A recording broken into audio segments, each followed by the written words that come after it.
Good afternoon, all of you. I am Dr. Khurshed Alam, Department of Humanity and Social Sciences, Integral University.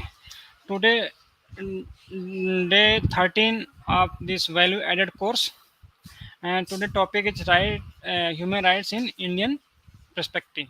Today we will discuss and cover all the aspect of Indian human rights, constitution of India, and development and evolution of human rights in India, ancient, medieval, and modern era. And you will discuss and cover the all aspect of human rights in India. First, I would like to tell you, and yesterday we have discussed what is human rights. Basically, human rights are those rights which are essential for the survival of human and their life. Human rights are in, inculcated in the society right from the beginning of human civilization, particularly the concept of Vasudha Kutumbakam, contain the spirit of human civilization. The Rig Veda, the oldest documents of Indians declare all human beings are equal and respect the dignity of human rights. The Atharvaveda the advocate the same thing in the addition to this ancient Indian stress on principle that one person right is another person duty. So the need to feel the importance of human rights has felt in the pre-independence era where the human rights fight for their right with the national freedom movement launched by the Mahatma Gandhi.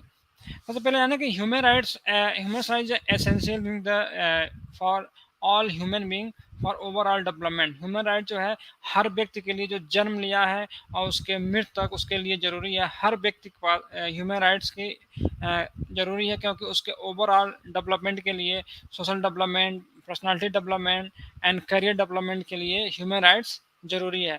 जब हम Indian society की बात करते हैं तो ancient time से भी India में किसी न किसी रूप से ह्यूमन राइट्स एग्जिस्ट करता था एंड सभी व्यक्तियों को ह्यूमन राइट्स को सिक्योर करने की कोशिश किया जाता था. ह्यूमन राइट और सिक्योर था. एक हमारे पास एक ओल्डेस्ट प्रिंसिपल और कॉन्सेप्ट वसुधैव कुटुंबकम, यानी कि विश्व के सभी लोग एक परिवार हैं, विश्व के सभी देशों में एक परिवार की तरह हैं और उनका जो है सभी लोगों का ह्यूमन राइट्स सिक्योर किया जाता था. और वसुधा कुटुंब contain human rights civilization the Rig Veda and oldest documents and Indian declare all human being are equal and respect the dignity of human rights. एक हमारा जो वेद है ऋग्वेद में सबसे पुराना एक जो डॉक्यूमेंट्स है, एक हमारी होली बुक है जिसे भारतीय ने सभी व्यक्तियों के ह्यूमन राइट डिक्लेयर किया गया था. उसमें बताया गया था कि सभी दुनिया में जितने भी ह्यूमन बीइंग हैं, मनुष्य हैं, सभी इक्वल हैं और सभी उनका एक डिग्निटी है. ठीक है, इसीलिए हमारा शुरू से ही हम ऋग्वेदा, अथर्ववेदा वेदा एंड और भी हमारे जो होली बुक्स हैं, गीता एंड महाभारत एंड बहुत से किताबों में ये उसमें ह्यूमन राइट्स के पर्सपेक्टिव उसमें दिया हुआ, ह्यूमन राइट्स को सिक्योर करने की बात किया गया है. Then human rights in India. जब हम ह्यूमन राइट की बात करेंगे तो history and development of human rights India. The history and development of human rights in India can be divided into three stages. Bharat में ये जब हम ह्यूमन राइट्स की बात करते हैं, उसका विकास और डेवलपमेंट जो उसका ऐतिहासिक परिप्रेक्ष्य है, ऐतिहासिक दृष्टिकोण है, उसको तीन दृष्टिकोण में देखते हैं. एंशियंट प्राचीन भारतीय इतिहास में, प्राचीन भारत में, मिडवल यानी मध्यकाल में, मॉडर्न एंड आधुनिक काल में. उसमें ह्यूमन राइट्स की क्या कंडीशन थी, क्या सिचुएशन थी और कैसे ये डेवलप हुआ. सबसे पहले हम डिस्कस करेंगे एंशियंट एरा. एंशियंट एरा सबसे पहले the concept of human rights is not from the western region. It is the crystallization of values which are common for all the mankind. The United Declaration of Human Rights 1948 did not come from the lib suddenly, but it a milestone on the path of which the concept of human rights is already traveling the century. In in fact, the language of human rights is the product of European countries, but the concept of human rights is as old as Indian culture. The humans express their concern toward human rights and fundamental freedom for all since the Vedic age. The concept of human rights is not alien to Indian political thinker and philosopher. The concept as old as ancient civilization. यहाँ तक बात है human rights भारतीय perspective में परिप्रेक्ष्य में, तो human rights का जो डेवलपमेंट है ये कोई से का डेवलपमेंट हम जो यूरोपियन कंट्री से मानते हैं, लेकिन ऐसा नहीं है। भारतीय समाज में, भारतीय सभ्यता में ये एंशियंट टाइम से, प्राचीन काल से किसी न किसी रूप में एग्जिस्ट था। हाँ, भले ह्यूमन राइट्स यानी मानवाधिकार का जो वर्ड है ये यूरोपियन कंट्री में प्रचलित हुआ, वहाँ पे फेमस हुआ, और United declaration of human rights 1948 से सभी लोगों के जहन में, दिमाग में आया और सभी उसको पालन करने लगे। लेकिन इसका जो भारतीय समाज में प्राचीन इतिहास से किसी न किसी रूप में एग्जिस्ट था, ये सभी को ह्यूमन राइट्स को सिक्योर करने की बात करता था। और ये ह्यूमन राइट्स जो है, मानवाधिकार है, भारतीय सभ्यता में उतनी पुरानी है जितना कि मनुष्य की सभ्यता है। Indian the concept as old as ancient civilization, ये प्राचीन काल से हमारे समाज में चला आ रहा है। In ancient Indian, law was based on the principle of dharma. The epic Ramayana, Mahabharata make us learn that dharma was ordained for the advancement for all creature, as well as restraining the creature from injuring one another. The rightness has been described the essence of dharma. The Bhagavad Gita, the unfinished speak of dharma as the foundation of whole universe. The Veda Smriti talk about the concept of Vasudha Kutumbakam, the whole world as one family. All the four Vedas insist on equality, dignity of humans. The teaching of Buddha worked effectively for the protection of human rights. The great king Ashoka had been successful in the creation of welfare of state his the subject and provided them with basic freedom and right. Hence, it is very much clear that ancient Indian literature stood for uh, encouraging human rights, freedom, liberty, equality for all people, respective of any discrimination based on the caste, creed, gender, sex etcetera. Bharatiya Samaj में एक सिद्धांत था धर्म। धर्म means duty. हर व्यक्ति को, अब ये उस टाइम में धर्म कॉन्सेप्ट ये दोनों के लिए था, किंग के लिए था और जनता के लिए था। धर्म एक ऐसा सिद्धांत है जिसमें इसके द्वारा ह्यूमन राइट्स को सिक्योर किया जाता है, सिक्योर किया जाता रहा। इस धर्म का तात्पर्य यह है कि हर व्यक्ति को अपने कर्तव्य को पालन करना चाहिए, अपने कर्तव्य को अपने ड्यूटी के साथ पालन करना चाहिए। हर व्यक्ति अगर अपनी ड्यूटी का पालन करेगा, कर्तव्यों को पालन करेगा, तो उसको हर व्यक्ति का ह्यूमन राइट्स सिक्योर होगा। द एपिक रामायण और महाभारत में भी इसमें हमें बताया गया कि धर्म के सिद्धांत के बारे में, इसका क्या कॉन्सेप्ट है, और सभी इसको पालन करने के लिए बताया गया। और उस समय जो राजा होते थे वो भी धर्म का पालन भी करते थे, और जो प्रजा थे उनको भी धर्म का पालन करना होगा। धर्म का यानी कर्तव्य उनकी ड्यूटीज है।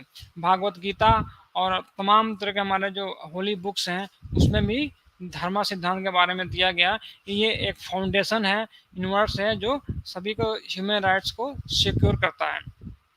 वेदा, मनुष्य इति सभी इसमें वसुधा कुटुंबकम की बात करते हैं, यानी कि द होल वर्ल्ड है वन फैमिली। यानी कि भारतीय सिद्धांत जो वसुधा कुटुंबकम है कहता है विश्व के सभी देश एक परिवार की तरह हैं, यानी कि विश्व के सभी लोग एक परिवार के मेंबर हैं। ठीक है, इस तरह से एंशियंट टाइम में भारतीय समाज में सभी के ह्यूमन राइट्स को सिक्योर किया जाता था, ह्यूमन राइट एग्जिस्ट था।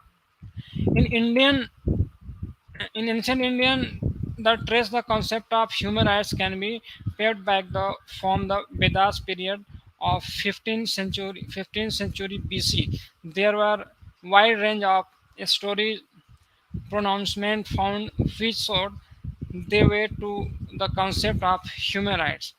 In Vedas, human rights is signified with the concept of equality. The charter of equality of all as defined in the Vedas in the following words: no one is superior, inferior, all should strive for the interest of all and should progress collectively.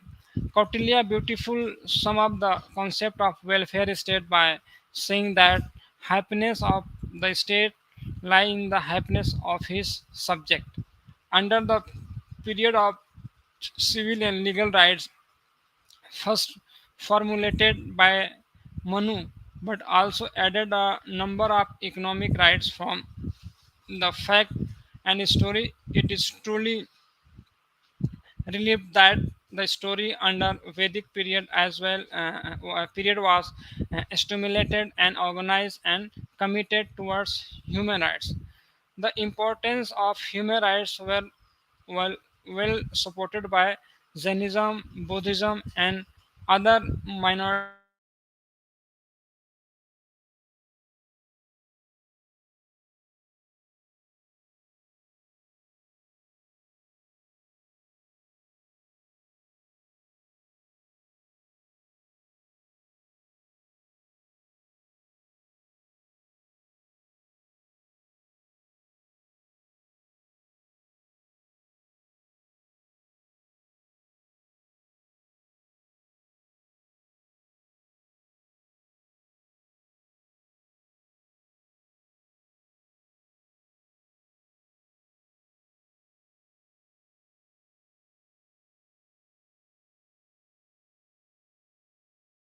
बात करते हैं ancient Bharat के प्राचीन काल के भारत की बात करते हैं तो 15 सदी से ईसा पूर्व में वहाँ पे एक बहुत से हमें एक सीरीज मिलती है स्टोरी मिलती है जो हमें बताता है कि ह्यूमन राइट्स वहाँ पे ह्यूमन राइट कॉन्सेप्ट था और ह्यूमन राइट्स को सिक्योर करने की कोशिश किया जाता था और सभी लोग ह्यूमन राइट्स था वहाँ पे वेदास में ह्यूमन राइट्स में सिग्निफाइड किया गया था कॉन्सेप्ट इक्वलिटी वहाँ नहीं बताया गया कि सभी समाज के सभी लोग इक्वल है किसी के साथ भेदभाव नहीं किया जाता है और सभी लोग अपने दायित्वों को और धर्म को कर्तव्य को निर्वाह करेंगे the charter of equality of all defined Vedas following the word.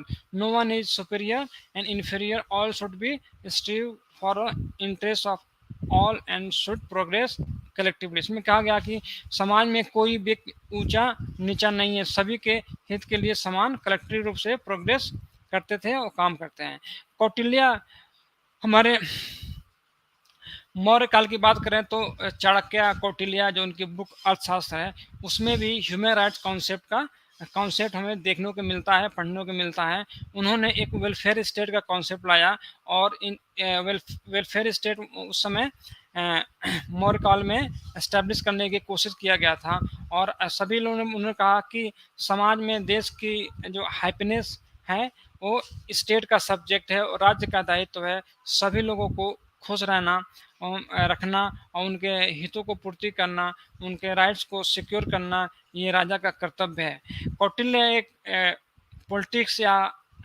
Public administration पे एक सबसे पुरानी बुक है जिसमें हर तरह के उसमें राजनीति से या प्रशासन संबंधी सिद्धांत दिए गए हैं और उसमें राजा के दायित्व राजा के कर्तव्य किंग के ड्यूटी एंड स्टेट के जो सिटीजन हैं उनकी ड्यूटी उनके धर्म को बताया गया है और उसको दिया गया है और उसमें कौटिल्य ने राजा के हर जो पूरे 24 आवर्स में हर घंटे को राजा के ड्यूटी के लिए कॉन्सेप्ट के लिए उन्हें डिवाइड किया था और एक वेलफेयर स्टेट के रूप में काम करता था वहाँ उस समय के प्रजा प्रजा सभी लोग खुश थे और एक एक स्टेट था एक वेलफेयर स्टेट के रूप में काम करता था then under period of the civil and legal rights first formulated by Manu का भी एक मनु ने भी जिसमें अपने बुक में मनु स्मृति में बहुत से economic civil rights legal rights economic rights की उन्होंने बात किया है उन्होंने लिखा है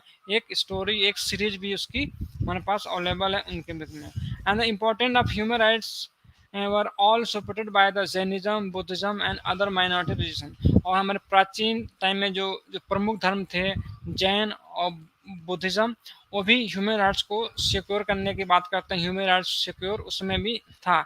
बौद्ध धर्म में भी सबसे ज़्यादा ह्यूमन बीइंग को प्रायोरिटी दिया गया है, ह्यूमन बीइंग को इक्वल रखा गया है, उनके राइट्स के अधिकारों की सुरक्षा की बात की गई है, सभी व्यक्तियों की समानता की बात की है।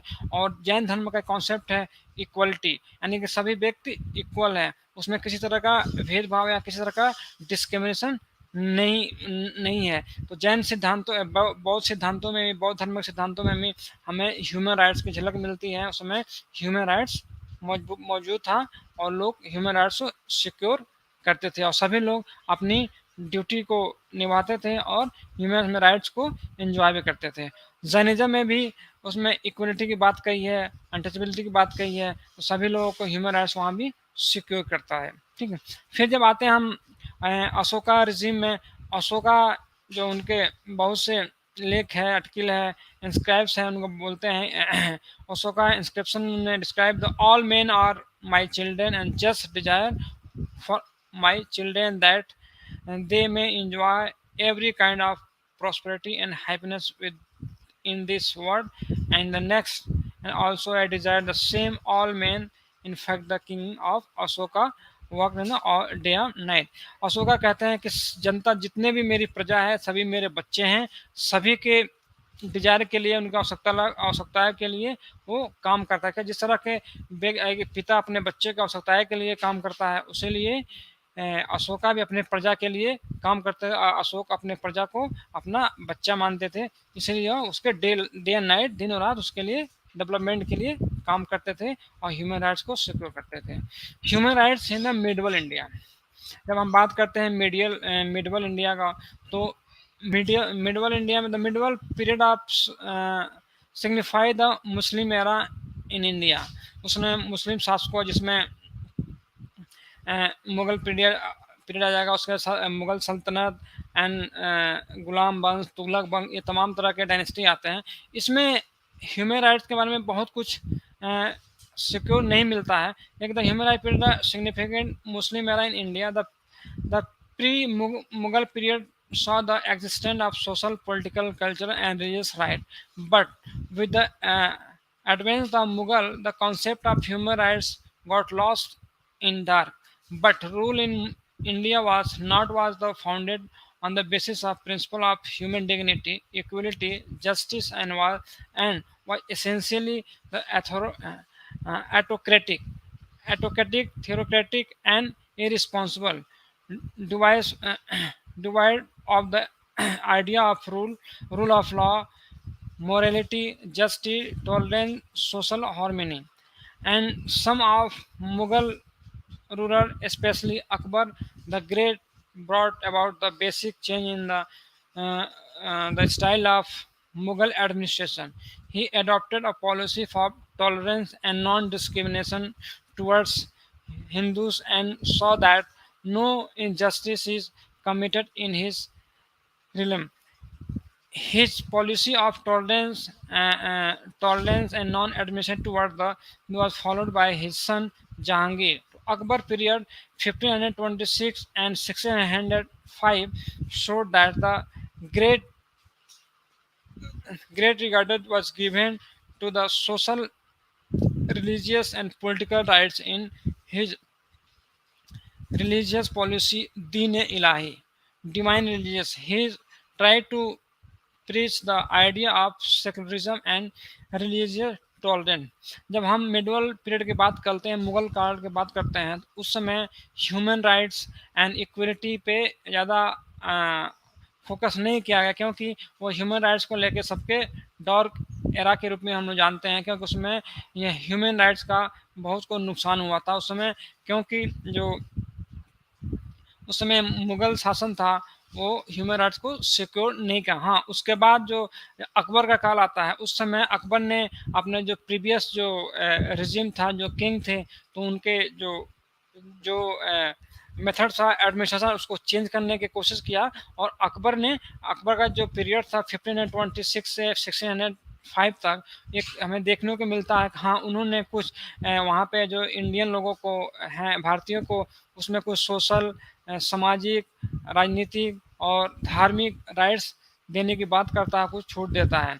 उसके टाइम में स्पेशली एक रिलीजियस पॉलिसी शुरू किया गया, दीन इलाही, जिसको हम डिवाइन रिलीजन भी बोलते हैं। उसने कोशिश किया कि सेकुलरिज्म के और रिलीजियस टॉलरेंस की बात की, यानी कि सबको समानता, इक्वलिटी की बात करने की कोशिश किया, लाने का, एक साथ लाने की कोशिश किया। फिर similarly the various religious movement like Bhakti and Sufi made the remarkable contribution to emerge the human rights. और जब सूफी भक्ति आंदोलन और सूफी आंदोलन जब इंडिया में शुरू होता है, तो भक्ति आंदोलन के जो भी उसके विद्वान थे, उन्होंने एक ह्यूमन राइट्स के सिक्योर करने के लिए, उसको ह्यूमन राइट्स को बिल्ड करने के लिए एक कंट्रीब्यूशन देते हैं जो ह्यूमन राइट्स को सिक्योर करता है। यानी कि भक्ति और सूफी में ह्यूमन राइट्स के, ह्यूमन डिग्निटी की बात की जाती है, उनको उन्होंने उसको सिक्योर करने की बात की जाती है। Human rights in modern India, the main modern India में ह्यूमन राइट्स की जब बात करेंगे तो British rule in India can be seen in the modern period. During this period, the British government of India had not only deprived the Indian people of their freedom, but had the based itself on the exploitation of the masses and ruined in Indian economically, politically, culturally, and spiritually. The British Indian ruler discriminated against Indians in matter of their political, civil liberty and rights. They destroy and arbitrary acts such as the brutal assault on unarmed satyagrahis and internment, deportation, and etc. against Indians fighting for national independence, equal justice and economic equality. जब हम British time की बात करते हैं modern time में, तो British time से शुरुआत होता है इंडियन मॉडर्न टाइम्स में। उस समय जब ब्रिटिश रूल थे, हम लोग ब्रिटिश कॉलोनी थे, उस समय हमारे जो ह्यूमन राइट्स को वायलेट किया गया, एक ब्रूटली वायलेट किया गया, और सोशली, इकोनॉमिकली और कल्चरली, स्पिरिचुअली हमको एक्सप्लाइट किया गया। उस समय ब्रिटिश टाइम में सबसे ज़्यादा ह्यूमन राइट्स का वायलेशन हुआ, और किसी भी भारतीय को हमें ह्यूमन राइट्स उपलब्ध नहीं था, प्रोवाइड नहीं किया गया था। लेकिन बाद में जैसे जैसे नेशनल मूवमेंट आगे बढ़ा, वहाँ पे ह्यूमन राइट्स थोड़ा थोड़ा सिक्योर होने लगा, और सत्याग्रही आज़ादी की लड़ाई में और तमाम तरह के ऐसे हमारे इंडियंस ने हमारा इंडिपेंडेंट के लिए, स्वतंत्रता के लिए, इक्वलिटी के लिए, जस्टिस के लिए एंड इकोनॉमिक इक्वलिटी के लिए उन्हें फाइट किया। After witnessing the colonial rule, every Indian was of the firm opinion that the recognition, protection, and implementation of human rights are not only basic but also inalienable for them for leading a civilized life. It is, however, after the national struggle for freedom that cons- concrete movement for claiming the human rights for people to India took shape, which people from different talks of life joined together to achieve Swaraj independence themselves. Then modern time में हम सबसे पहले बात करेंगे Raja Ram Mohan Roy and बहुत से Indian थे जिन्होंने भारतीय समाज में ह्यूमन राइट्स को सिक्योर करने के लिए स्ट्रगल किया, वो काम किया, अपने पूरे जीवन को ह्यूमन राइट्स को सिक्योर करने में लगा दिया।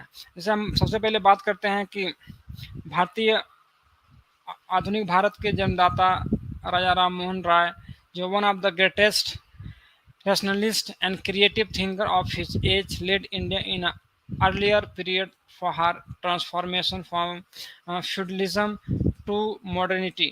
His rational mind made him a poignant critic of those religious rituals of Hinduism like sati, child marriage, and patronized and promoted societal violence against women in the name of religion. His opposition of polygamy and his advocacy for equal rights for women, including right of widow to marry, right of women to property, and also come from his firm belief in the supremacy of reason. Reason. Ram Mohan Rai can reasonably regarded as the founding father of human rights movement. हम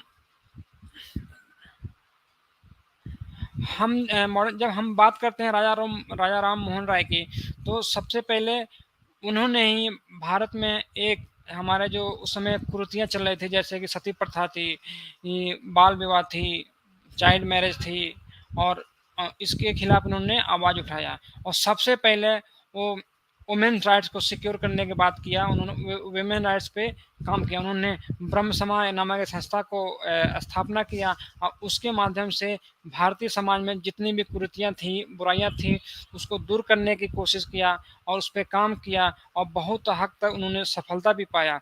सबसे बड़ा उनका योगदान है सती प्रथा। सती प्रथा एक बहुत ही सामाजिक कुरीति थी जो हमारे उस समय प्रचलित थी। जैसे कि अगर किसी पत्नी का हस्बैंड डेथ हो जाती है, तो वो उसके साथ चिता में जल के सती हो जाता था। उस समय चाइल्ड मैरिज भी आम थी कि 6 साल की, 8 साल की, 10 साल की बच्चियों का भी वो शादी होती थी, क्या जो चाइल्ड मैरिज था। फिर तमाम तरह की प्रॉब्लम उस समय समाज में प्रचलित थी, जिसको राजा राम मोहन राय ने अपने साथियों के सहयोग से मिलकर साथियों के साथ उसको दूर करने की कोशिश किया। उन्होंने महिलाओं को शिक्षा को आगे बढ़ाने की कोशिश किया, सती प्रथा को ख़त्म किया, चाइल्ड मैरिज को उस पर रोक लगाने की कोशिश किया, रोक लगाया, और उन्होंने जो विडो महिलाओं हैं उनको मैरी करने के लिए इनक्रेज किया, उस पर किया, और महिलाओं को प्रॉपर्टी के राइट में के लिए उन्होंने एडवोकेट किया, उन्होंने उस पर काम किया। तो राजा राम मोहन राय भारतीय समाज के एक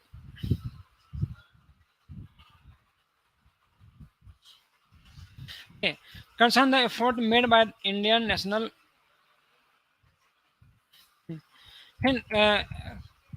considered the effort made by the Indian National Congress, which demand the basic human rights in the Constitution of India Bill 1895। उसके बाद सबसे पहले इम्पोर्टेंट बात करेंगे जो हमारा इंडियन नेशनल कांग्रेस, जिसकी स्थापना 1885 में होती है, जिसका मेन उद्देश्य था कि भारत में हमें ब्रिटिश की गुलामी से आज़ादी पाना, हमारे स्वतंत्रता प्राप्त करना, हमको आज़ादी प्राप्त करना था। जब 1885 जब स्थापना हुआ, तो उसी टाइम से भारतीयों के राइट्स के लिए, भारतीयों के अधिकारों के लिए उन्होंने कार्य करना शुरू किया। उसके लिए एक मूवमेंट के रूप में लिया, जो समय समय पर अनेक जो ब्रिटिश कानूनों के द्वारा या ब्रिटिश कानून करने की बात किया, एंड ब्रिटिश से जो अंग्रेज थे उनसे भारतीय अधिकारों के लिए मांग किया, और उस पर बहुत कुछ उनमें काम किया, और बहुत से एक्ट के द्वारा ब्रिटिश ने भारतीयों को थोड़े थोड़े अधिकार देना प्रारंभ किया और देना शुरू किया। The right like the freedom of expression, right to property, equality before law, and inviolability of one's own home figured in this bill. Congress, as early as in 1918, the Bombay session demanded the declaration of right of people of Indian against demand of these basic rights. The Congress in resolution 1917 and 1909 asserted demand for civil rights and equal status with the Englishman. In 1922, Congress aimed to achieve Swaraj to shape the dignity of the country. Congress जब कांग्रेस का जब 1918 में बॉम्बे अधिवेशन होता है, तो वहाँ पे एक डिमांड किया जाता है, वहाँ मांग होती है, एक रेजोल्यूशन एक डिक्लेरेशन होता है कि right of people of India, भारतीयों को उनके अधिकारों की मांग होती है, और against demand of this basic right, उसके लिए वो डिमांड किया जाता है।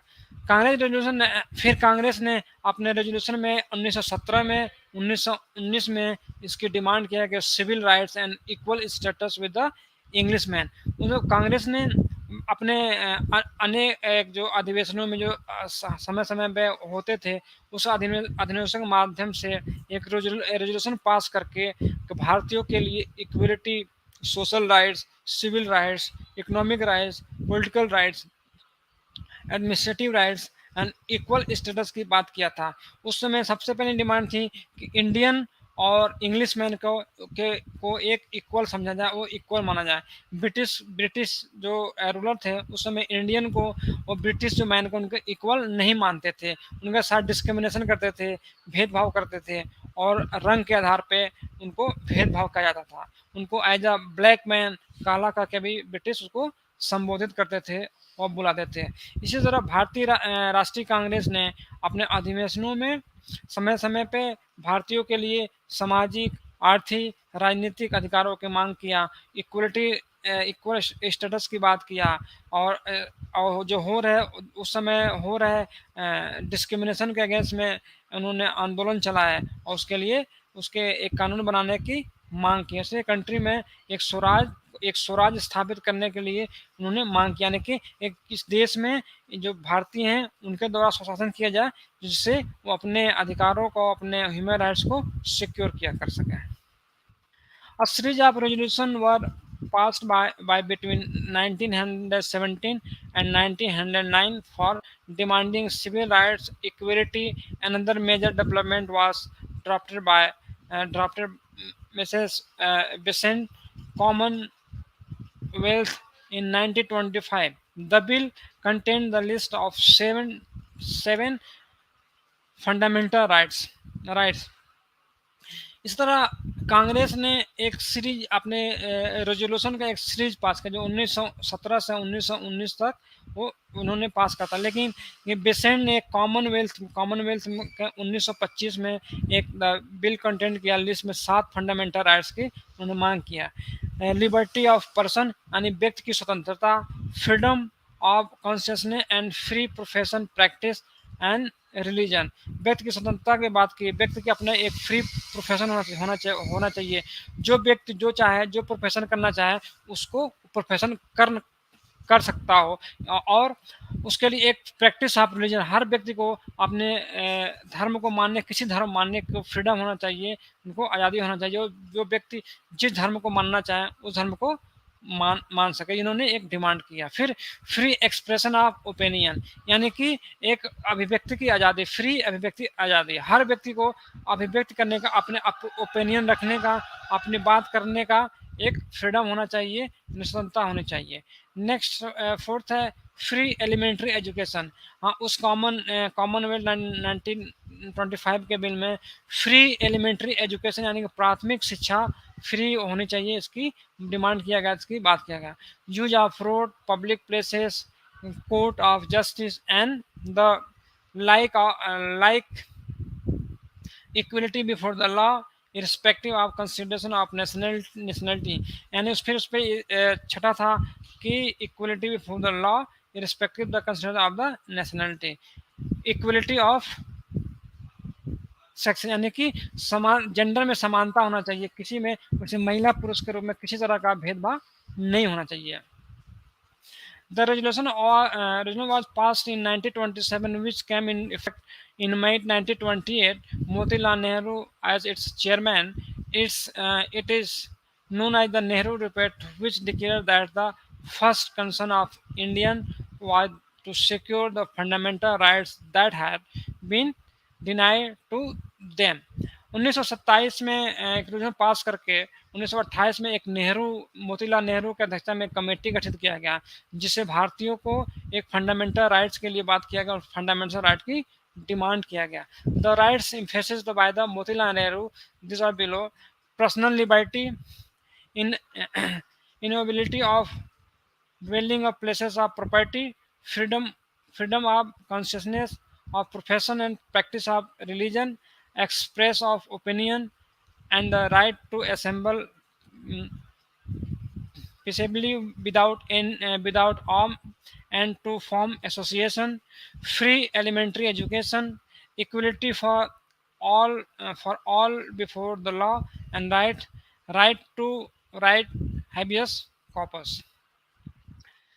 The protection from punishment under ex post facto law, no discrimination against any person on the ground of religion, caste, creed, gender in matter of public employment, equality of right in the matter of access to and use public road, well, etc. People freedom of combination and association for the maintenance and implementation of labor and economic factors, right to keep and bear arms, equality of rights to men and women. Another achievement come in context of fundamental rights was the Karachi Resolution adopted by the Congress session held in March 1931. The decade of 1940 was generally marked by emergence of fundamental rights by the increased activity related to the UN Assembly. Further stage of development of fundamental rights in Indian context was the Sabru Committee report published in end of the 1945। Karachi अधिवेशन में भी कांग्रेस के कराची अधिवेशन में 1931 में एक resolution pass किया गया, उसमें हमें फंडामेंटल राइट्स की डिमांड किया गया था। उसके बाद फिर सप्रू कमेटी जो पब्लिश होता है 1945 में, उसमें फंडामेंटल राइट्स की बात किया गया। The Sapru committee 1945 incorporating the proposal of fundamental rights did not find favor. Simultaneously, the freedom struggle had reached its climax and demand for independence gained momentum. And finally, India got independence on 14 August 1947, and the Constituent Assembly placed to draw constitution for the country, which was enacted and adopted by the people of India on 26 January 1950. The human rights content of Indian constitution in a complex amalgam of civil and political rights along with economic, social, religious and minority rights। Human rights and the constitution of India. हम इस section में discuss करेंगे जो भारतीय संविधान है और human rights को किस तरह से भारतीय संविधान में एक फंडामेंटल राइट्स के रूप में और डायरेक्टिव प्रिंसिपल में के प्रावधानों में उसमें शामिल किया गया, जिससे हर व्यक्ति को, हर सिटीजन को उसके फंडामेंटल राइट्स सिक्योर होता है, उसके साथ है हर व्यक्ति को उसके जो ह्यूमन राइट्स भी सिक्योर किया जाता है, ह्यूमन राइट्स सिक्योर किया जाता है। The constitution of the Republic of India which came in force on 26 Jan 1950 with 395 articles and 8 schedules in one of the most elaborate fundamental law ever adopted। भारतीय गणतंत्र भारत का जो संविधान है 26 जनवरी 1950 को उसको लागू किया गया था, जिसमें 395 आर्टिकल और 8 सूचियां हैं, जो दुनिया के सबसे बड़ा एक रिटर्न कॉन्स्टिट्यूशन है और उसको सही से एलोबरेट किया गया है। Human rights in India constitution can be found in the preamble of the Constitution of India. In addition to it, Part 3 related to fundamental rights, Part 4 directive principle, which together form the core of the Constitution। भारतीय संविधान के preamble में, प्रस्तावना में और उसके भाग 3 में और फिर फंडामेंटल राइट दिया गया, और भाग 4 में जो डायरेक्टिव प्रिंसिपल ऑफ स्टेट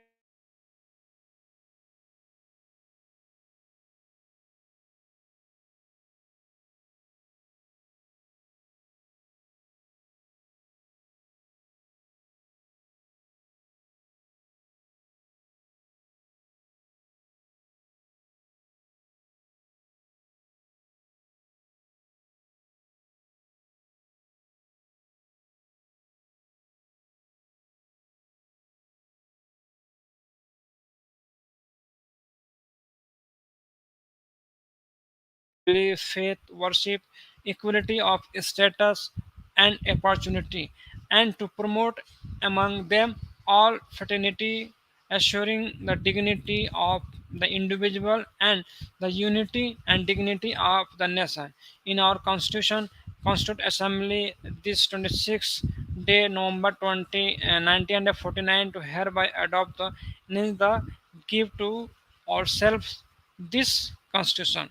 भारतीय संविधान के प्रियम्बल में, कॉन्स्टिट्यूशन में हम एक जो ह्यूमन राइट्स को या फंडामेंटल राइट्स को सिक्योर किया गया, उसमें कहा गया भारतीय जो संविधान है, भारत देश है, एक सार्वभौम संप्रभु है, सोशलिस्ट है, सेकुलर है, डेमोक्रेटिक रिपब्लिक है। यानी कि भारतीय संविधान एक समाजवादी विचारधारा को मानने वाला है और सेकुलर है। सेकुलर इन द सेंस कि इंडिया में, भारत में किसी भी रिलीजन को फेवर नहीं करता है और भारत का कोई भी धर्म नहीं है, उसके उसके नज़र में सभी धर्म समान है। और डेमोक्रेटिक रिपब्लिक, यानी democratic Republic in the sense कि जो head of state, head of government होगा, दे विल इलेक्टेड, वो इलेक्टेड होंगे, चुने हुए होंगे, वो बाय हेरिडेटरी नहीं होंगे। और भारत में एक जस्टिस की बात करता है प्रियम्बल, यानी कि सामाजिक, आर्थिक, राजनीतिक जस्टिस की बात करता है। समाज के सभी लोगों को ये सिक्योर करना, सोशल, इकोनॉमिक और पॉलिटिकल जस्टिस को सिक्योर करना सरकार का दायित्व है और हमारे संविधान में दिया गया है। फिर लिबर्टी अब देता है कि thought, expression, believe, faith and worship, ये हमारी लिबर्टी की बात करता है। ये हमारा ह्यूमन राइट्स का पार्ट है। Then equality of status and opportunity, सभी व्यक्तियों को इक्वल अपॉर्चुनिटी प्रोवाइड करता है और सभी स्टेटस में इक्वल है, उसमें किसी प्रकार का डिस्क्रिमिनेशन नहीं किया जा सकता है।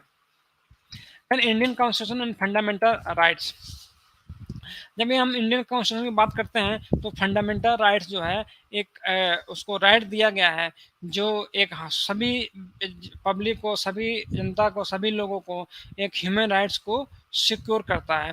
जो हमारा union declaration of human rights का जो डिक्लेरेशन है ह्यूमन राइट्स को, उससे काफ़ी मिलता जुलता है, उससे उसके प्रावधानों को भी भारतीय संविधान में शामिल किया गया है। The articles 1235 of Indian Constitution deal with fundamental rights. These human rights are conferred upon the citizens of India for the Constitution tell that these rights are inviolable: right to life, right to dignity, right to education, etc. All come under one of the six main fundamental rights. In this article, we can read all six fundamental rights of India. भारतीय संविधान में तो सबसे पहले जो उसका original संविधान था, उसमें 7 फंडामेंटल राइट्स को दिया गया था, लेकिन बाद में उसको एक जो राइट टू प्रॉपर्टी का जो राइट था, उसको एबॉलिश कर दिया गया, उसको हटा दिया गया कुछ कारणों की वजह से। लेकिन फिर भी वर्तमान समय में हर भारतीय को 6 फंडामेंटल राइट दिया गया है, जो भारतीय संविधान में दिया गया है। फर्स्ट है right to equality, right to freedom, right against exploitation, right to freedom and religion, cultural and educational rights, right to constitutional remedies. Right to equality. First of all, right to equality. Equality is the most important human rights for human being. All men and women are equal. It should not be discriminated on any ground like caste, creed, gender, religion, color, creed. The Article 14 to 18 in Constitution of India secure the right to equality. Right. Article 14 says the state shall not deny to any person equality before the law or the equal protection of the law within the territory of India. यानी article 14 कहता है कि state, राज्य किसी भी person को equal before law से deny नहीं कर सकता। सभी व्यक्ति कानून की नज़र में कानून पर इक्वल हैं। The equal protection of law within the territory, भारतीय टेरिटरी में सभी व्यक्ति लॉ के सामने इक्वल हैं, they are equal before law. Article 15 से the state not discriminate against any citizen on ground of any religion, race, caste, sex, place of birth और any of them. यानी 15 आर्टिकल 15 कहता है राज्य किसी भी व्यक्ति के साथ उसमें भेदभाव नहीं कर सकता है। वो चाहे जात के आधार पे हो, धर्म के आधार पे हो, कास्ट के आधार पे हो, और लिंग के आधार पे हो, या प्लेस जगह के स्थान पे हो, सभी किसी के साथ भेदभाव नहीं किया जाता। सभी व्यक्ति इक्वल हैं, उसमें किसी के साथ डिस्क्रिमिनेशन नहीं कर सकते, राज्य डिस्क्रिमिनेट नहीं करेगा। Article 16, there shall be equality of opportunity for all citizens in matter relating to employment,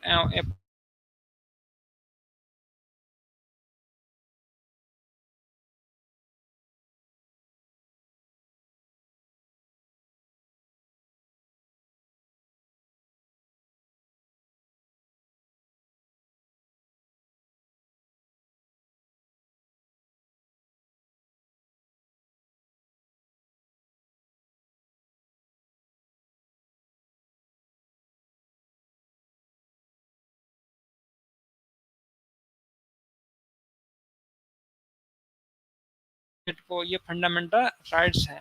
no citizen shall on ground only religion, race, caste, sex, descent, place of birth, residence of any of them be ineligible for or discriminated against in respect of any employment and office under the state.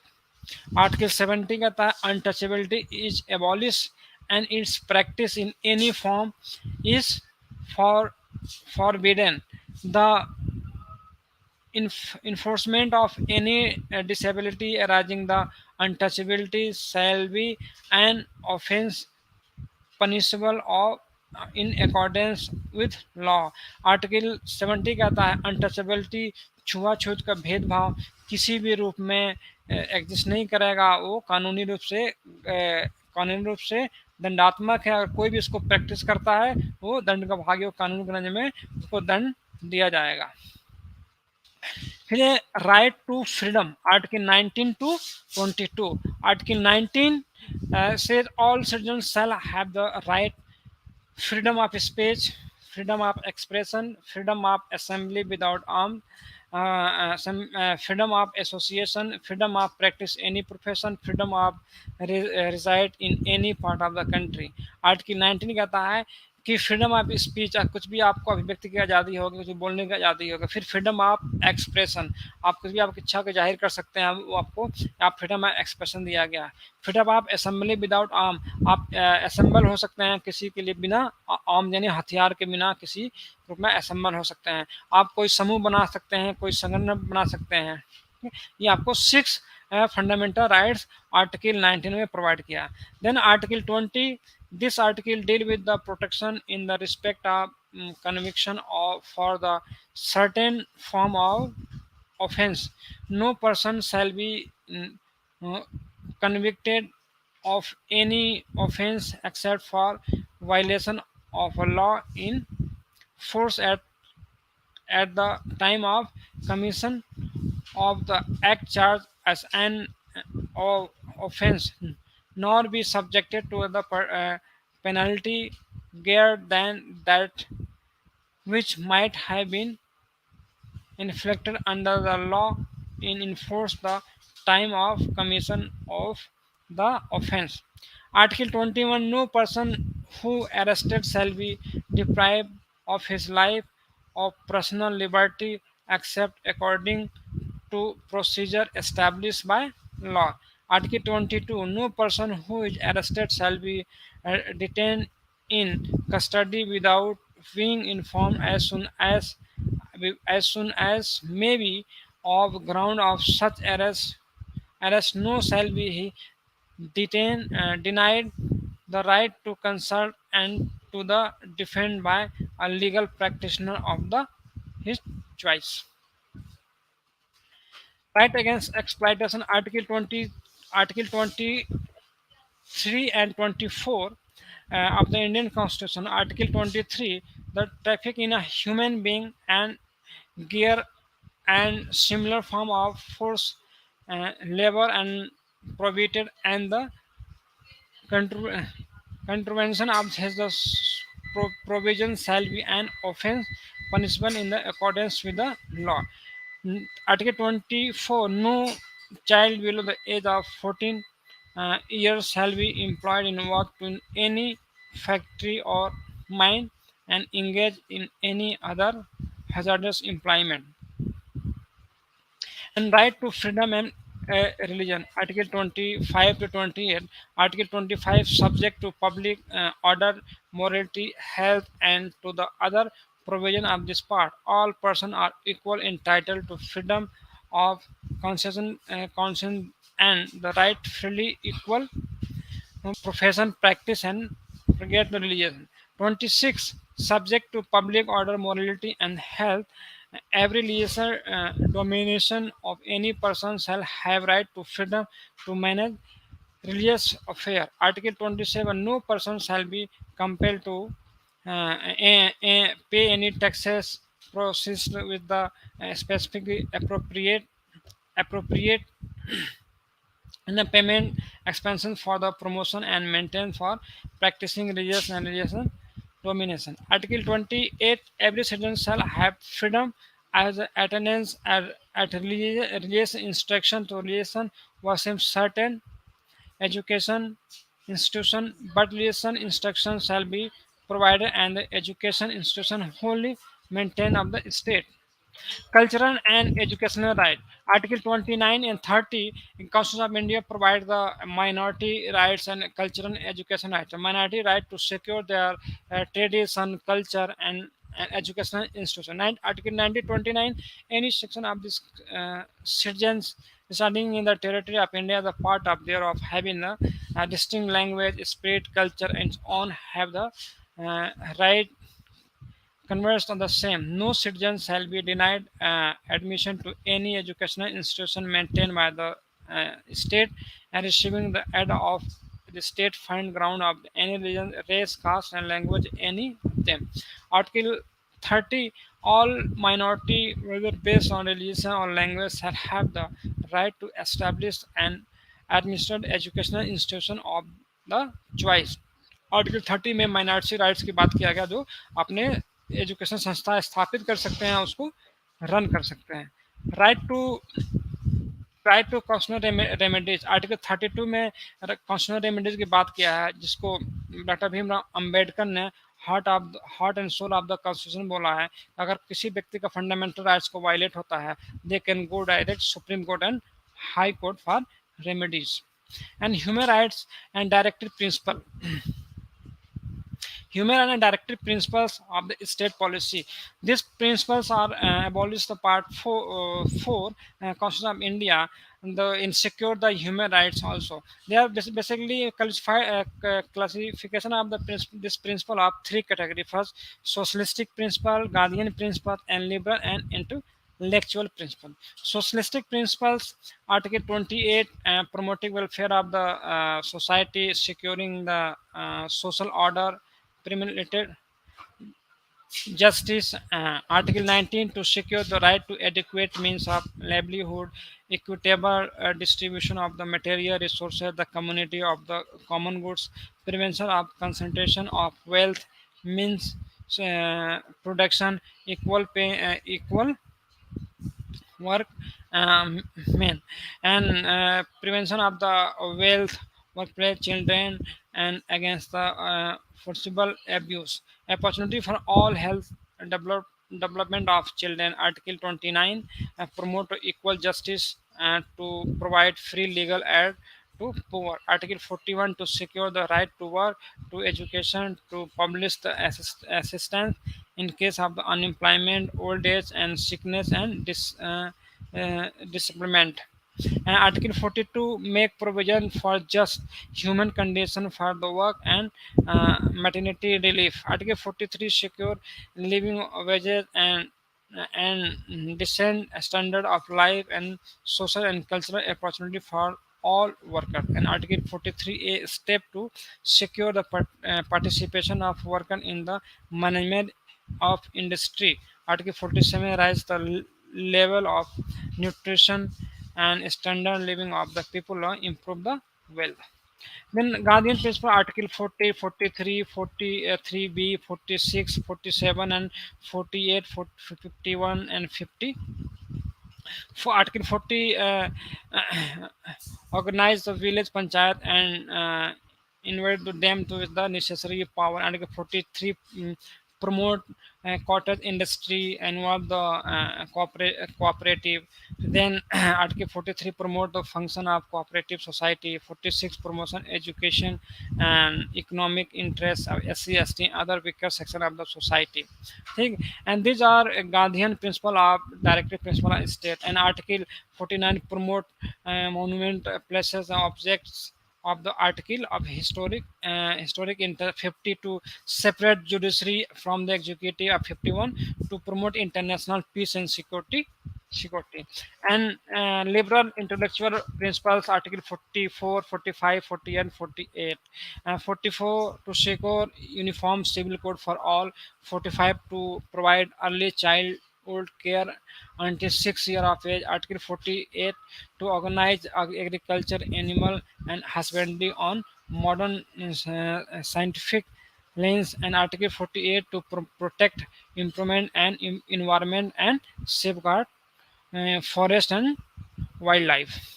And fundamental duty also provide the fundamental rights. And the recommendation of the Swan Singh Committee is amendment in 1976, 42 amendment in added fundamental duty to secure the fundamental rights. And the fundamental duty to the Indian Constitution 86 Act 2002 later added the 11th fundamental duty to list. Source in committee 76 recommended the fundamental committee. 11 fundamental committees under that are the respect to national flag and the national anthem, to cherish and follow the noble idea of which inspired our national struggle. And इस तरह से 11 fundamental duty को हर भारतीय के लिए शामिल किया गया, तो to promote the harmony and spirit of common brotherhood among the all people of India, to value and preserve the rich heritage of our composite culture, to protect, improve the natural environment, to develop the scientific temper, humanism, and is the spirit of equality of reform, to safeguard public property, and to abjure violence, to strive the towards excellence in all sphere individual and collective. ठीक है. And policy pronounced by the human rights education, to report given the various education commission education policy state have the state the importance of human rights in the development of the education system. Major commission of policy documents like University Education Commission 1948, Second Education Commission 1964, Education Policy on 1968, 86, and Ramurthy Committee and other committee, various committee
Hello, am I audible?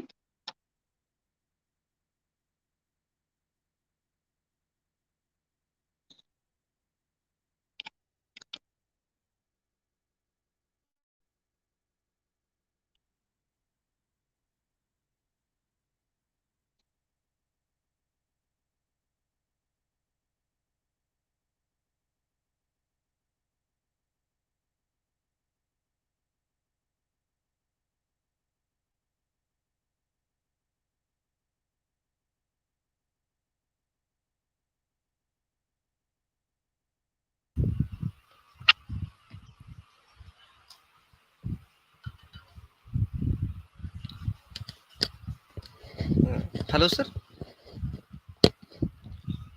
Hello. Am I audible now? Hello, Shawiz, am I audible? Yes, you are, Yeah, sir, yeah, audible. loud and clear. So, so, should we start, sir? Yeah, Okay, sir. So, first of all, let me apologize to all our participants because due to some technical problem, we were not adhered to towards the time, which was 3 p.m. sharp. So now I would like to begin that. Respected Head of the Department, Professor Zeba Akil, my faculty members, and my dear participants, a very good morning to all of you. And I, Dr. Muhammad Chavez, a faculty member of the Humanities and Social Science, once again welcome you in this value-added course, which we are running on human rights, a general perspective. And in fact, it is really my honor and instance of immense pleasure to introduce our today's guest speaker, who is going to speak on human rights and environmental perspective. And the topic on which our guest speaker is going to deliver a talk is really a great importance. Is really of great importance in the context, particularly in the context of our ongoing value-added course on human rights, a general perspective, and in more particularly or module fifth, which is based on generation of human rights. And uh, Mr. Parvez Alam is an alumnus of Jawaharlal Nehru University, and before Jawaharlal Nehru University, he was also at Pondicherry University and Jamia Millia Islamia. Parvez Alam is currently serving as an assistant professor of political science at Aligarh Muslim University. He specializes in political culture, international political economy, secularism and politics, South anthropology, Asian politics, and mm, and current issues and many and etc. etc. Uh, uh, Mr. Alam is a regular columnist at several news portals, and his writing have appeared in Karwan Daily, Kashmir Times, Countercurrents, Two Circles, among others. He has also chaired conferences and delivered many lectures across India, and he has previously taught at Jamia Millia Islamia, Islamia's Nelson Mandela Center for Peace and Conflict Resolution. In fact, in keeping mind the importance of our last module, which is based on the generation of rights, for us, and particularly for me, and Mr. Alam is the finest resource person to speak on this subject. And thank you, Mr. Parvez Alam sir, for sparing your precious time. For making greater contribution in our value-added course by your glorious thought and intellects. Thank you very much, sir, for accepting our invitations and giving your precious time to us. Now I request you, please, sir, over to you, sir. You can start. okay, great. Good afternoon to everyone. At the very outset, I would like to congratulate Department of Humanities and Social Sciences, our Integral University, uh, Professor Zeba Akil, as well as organization, Dr. Mohammad Chavez, for inviting me to speak with the students on such a pertinent, topic, human rights and environment. Okay, and I'm glad that you have put me in the end, so that when I'm speaking with the students, I am already assuming that they are aware about the basics of human rights and what human rights is all about, right? I would like to also say that I am student of human rights, and we all are in one way or other. We all are student. It's a kind of lifetime learning process, and we keep grappling with several kinds of issues and contentious issues, complex issues, and we try to understand, explain, and we all academicians are supposed to do that, right? So let me begin by quoting Mahatma Gandhi. Uh, Gandhi ji once said, "Human rights enough to appease human some immense greeds." Okay. What Gandhi ji is saying that Earth is, abundant with resources. So if you require, if uh, if you require any resources from nature, you can exploit it, only in limited way that what amount of resources you require, right? But if you're greedy enough, if you're not needy but greedy, then even earth cannot satisfy your greed, right?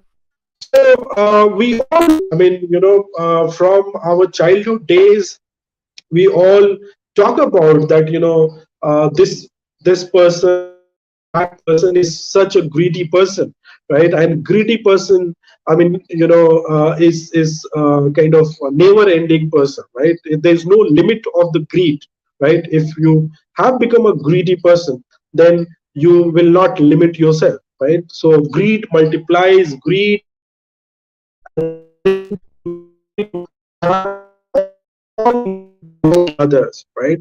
So so there's no sharing. The greedy person, we always say that, greedy person is a selfish person, and greedy person never shares, right? So we do not share our resources. And why this particular quotation of Gandhi is so important into our discussion of human rights and environment, right? Now we all know, right? We all are aware about it, how environment, in our contemporary times has been disturbed, and it is behaving unruly, right? Environment is behaving unruly. आज का जो हमारा वातावरण है, आज का हमारा जो परिवेश और जो हमारी आबो हवा है, उसमें किस तरीके से बदलाव हो रहे हैं, वो रोजमर्रा की जिंदगी में हम दो चार हो रहे हैं, हम जूझ रहे हैं. We all are grappling with that how environment, why environment behaving unruly. There's no rule of environment. The environment, or the climate today may be very breezy and very soothing, but next day, the rise of temperature from say 30 degrees Celsius to say 48 degrees Celsius, right? And then we keep sort of blaming each other, that, I mean, what are the causes, what are the factors behind rise in temperature, right? So the idea is that, this entire degradation of environment, right?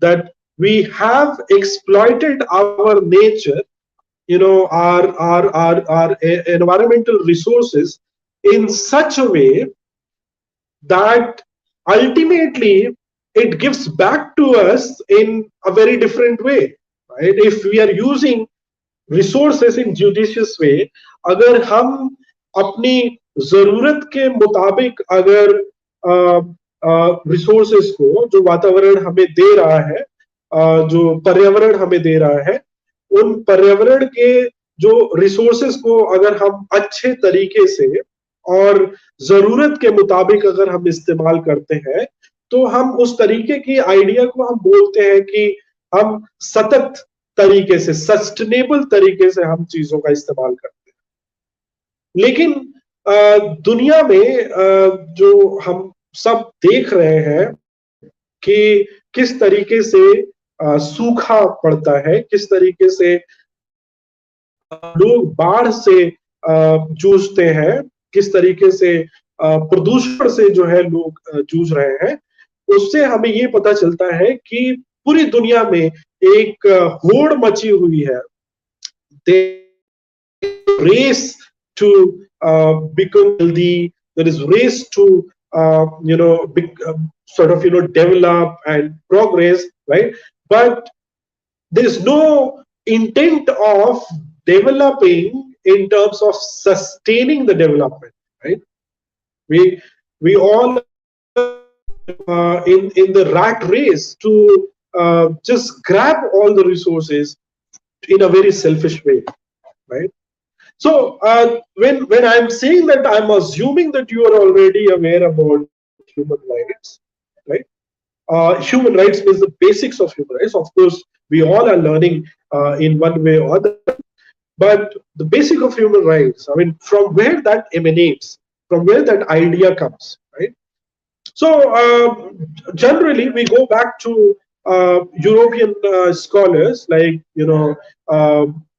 for an example, John Locke, who says that you have a natural rights, right? And natural rights are right to life, liberty, and property, right? So liberty, life, liberty, and property are natural rights, right? Why natural rights? Because it is inalienable, right? It is it is inalienable in the sense that these things cannot be separated from yourself, from your body, right? Life, the moment life is separated from your body, that means you're lifeless, you're dead, you're no entity, right? When your body is meaningless, right? I mean, you do not have life. That means you are basically lifeless, right? But when we see even broader understanding of the idea of right to life, then what we see is that life incorporates. Life does not mean just merely breathing. अगर हम सिर्फ सांस लेने को जिंदा होना अगर कहते हैं, तो फिर that's not worth even living, सिर्फ अगर हम ये समझते हैं कि हम जो है जी रहे हैं और हम जैसे तैसे जी रहे हैं, उस जीने को जीना नहीं कहते। और इसलिए दुनिया भर के लोगों में डिबेट हुए कि लाइफ का मीनिंग क्या है, लाइफ लाइफ आखिर होता क्या है? क्या सिर्फ इंसान के जीने को, सांस लेने को ही जीना कहते हैं, जिंदगी कहते हैं? Then people elaborated further. People came up with different kind of interpretation, and then the entire discourse and debate on human rights also evolved gradually, right? From the basic understanding of right to life, even life was understood in terms of that gradually it developed, but initially even it was understood as just merely living or just merely breathing is actually life, right? So the development happens when slaves, for an example, जब गुलाम और मालिक के बीच के रिश्तों को जब देखा गया, तो फिर ये कहा गया कि गुलाम भी जी रहा है और मालिक भी जी रहा है, राइट? मास्टर एंड स्लेव का जो रिलेशन है। लेकिन जब ये कहा गया कि जो गुलाम है उसके पास लिबर्टी नहीं है, उसके पास इक्वालिटी नहीं है, राइट? सो लिबर्टी नहीं है, इक्वालिटी नहीं है, राइट? फिर भी वो जी रहा है। तो क्या इंसान को जीने के लिए लिबर्टी और इक्वालिटी की जरूरत है? और फिर फर्दर उस पे लोगों ने कहा कि अगर आजादी नहीं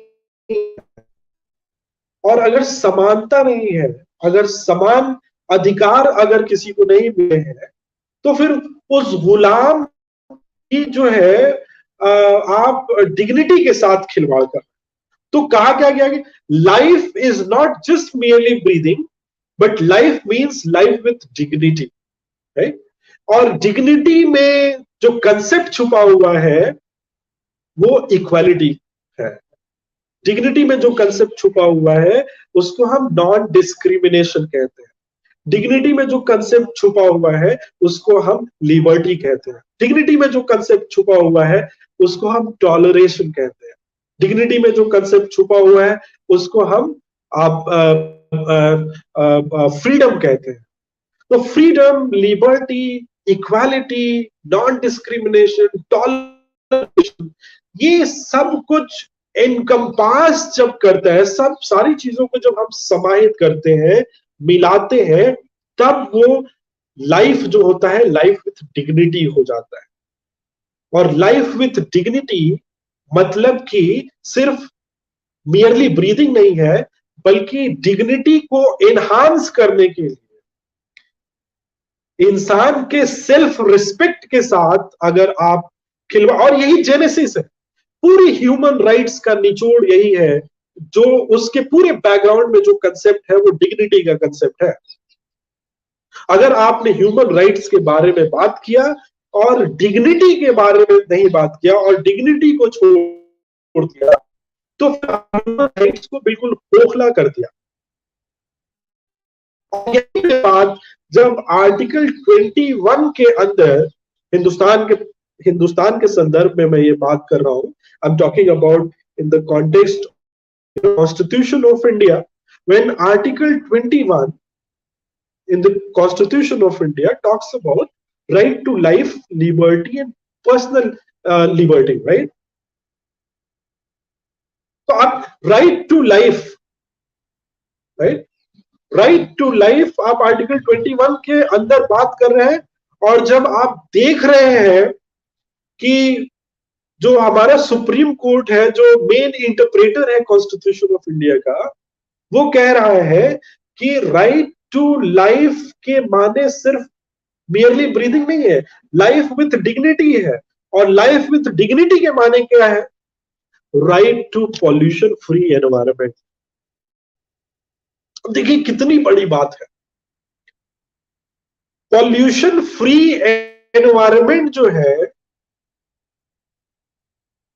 वो आपका राइट टू लाइफ का हिस्सा है। Right to clean drinking water जो है आपके राइट टू लाइफ का हिस्सा है।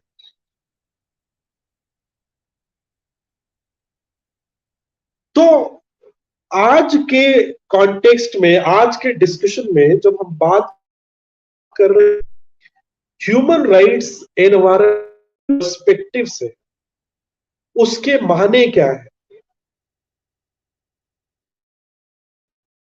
Human rights, what basically we understand in the context of environment.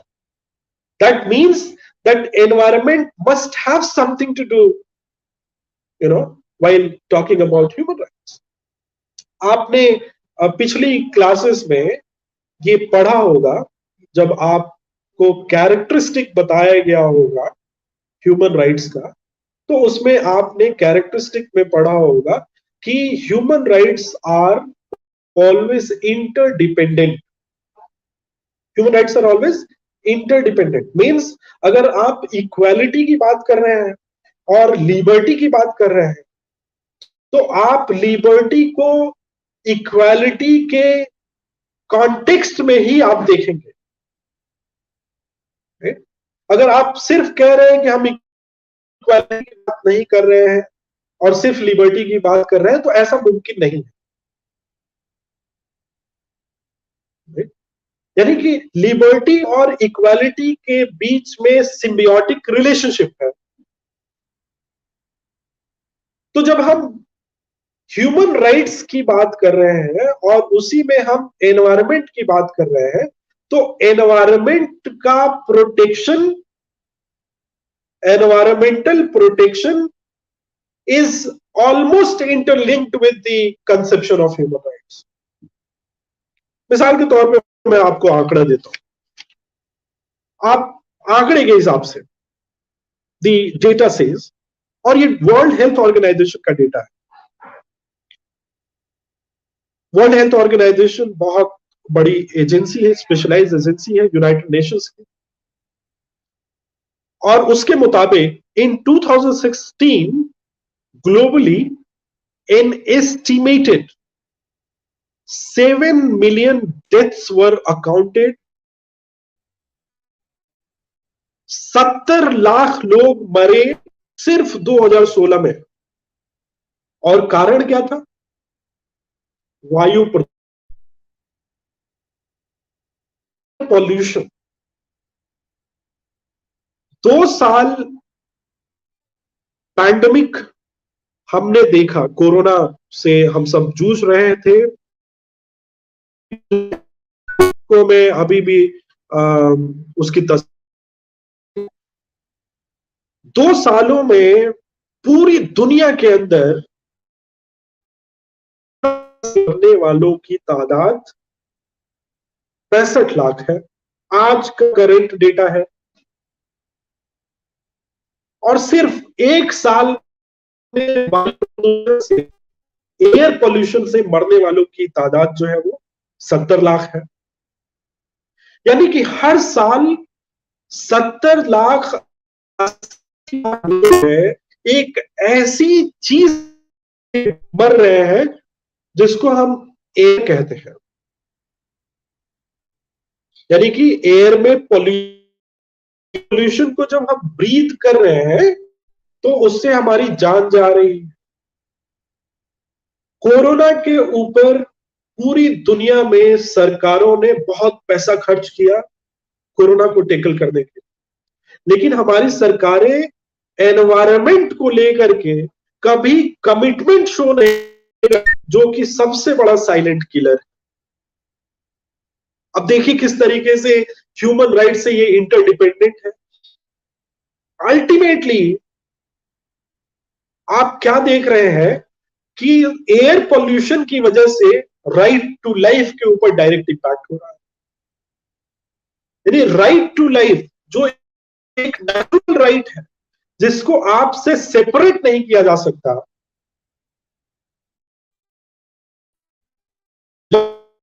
of the states and governments,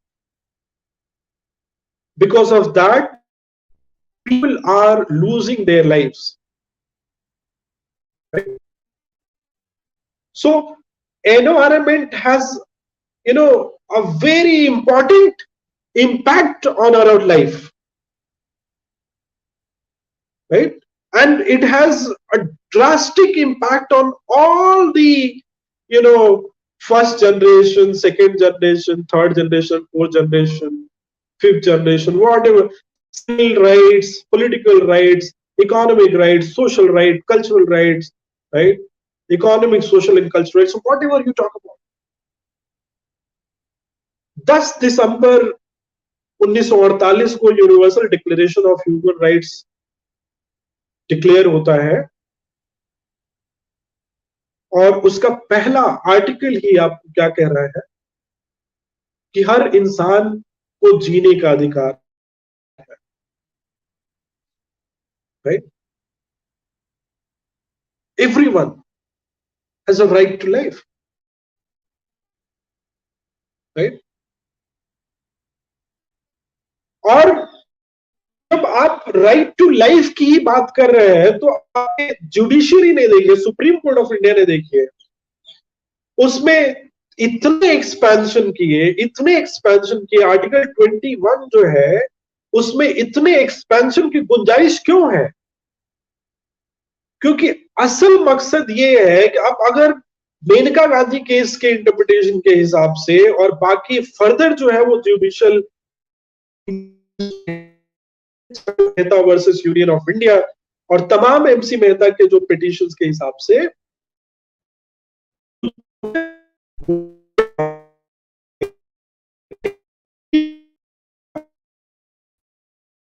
one के अंदर ही एक्सपेंशन क्यों किया और भी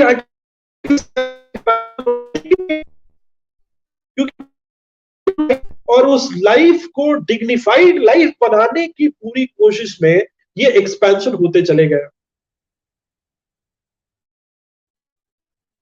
तो हमारे हिंदुस्तान के अंदर भोपाल गैस ट्रेजेडी एक बहुत बड़ी त्रासदी है।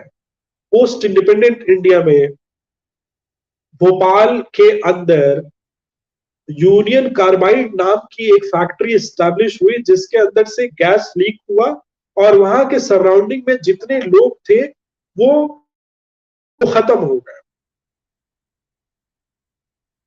और पूरी दुनिया के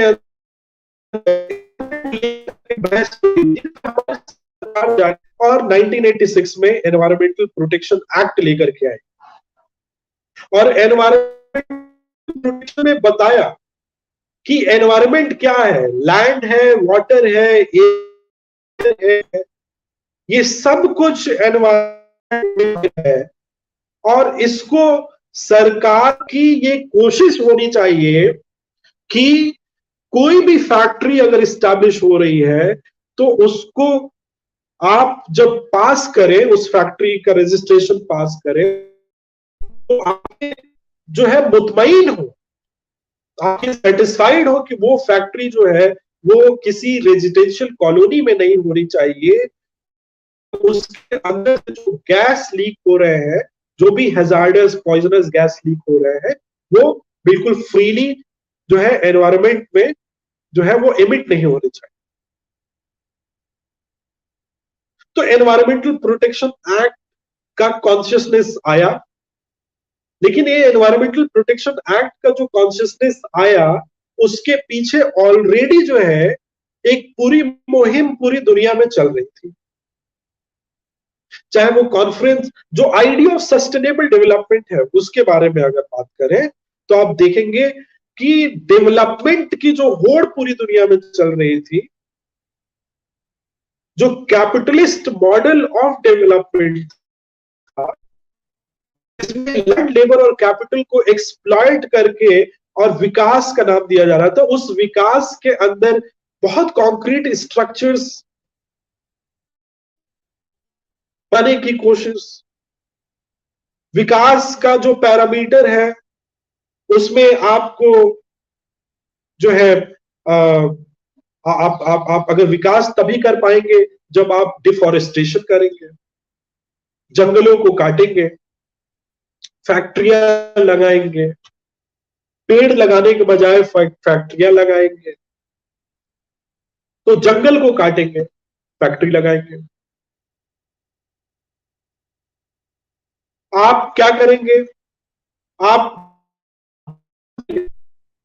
बांध बनाएंगे क्योंकि उन फैक्ट्रियों को बिजली चाहिए। आप जो है बिजली उत्पादन के लिए, इलेक्ट्रिसिटी जनरेट करने के लिए आप कोयले का इस्तेमाल करेंगे, उत्खनन करेंगे, तो आप थर्मल पावर प्लांट लगाएंगे, हाइड्रो इलेक्ट्रिक पावर प्रोजेक्ट्स लगाएंगे और ये पूरी दुनिया में ये कोशिश हुई कि किस तरीके से रिवर्स के ऊपर कंट्रोल किया जाए, ओशियंस के ऊपर कंट्रोल किया जाए, रिवर्स के ऊपर कंट्रोल किया जाए। और इंसान ने हमेशा ये कोशिश करी कि हम अपने किस तरीके से अपने कब्जे में करें,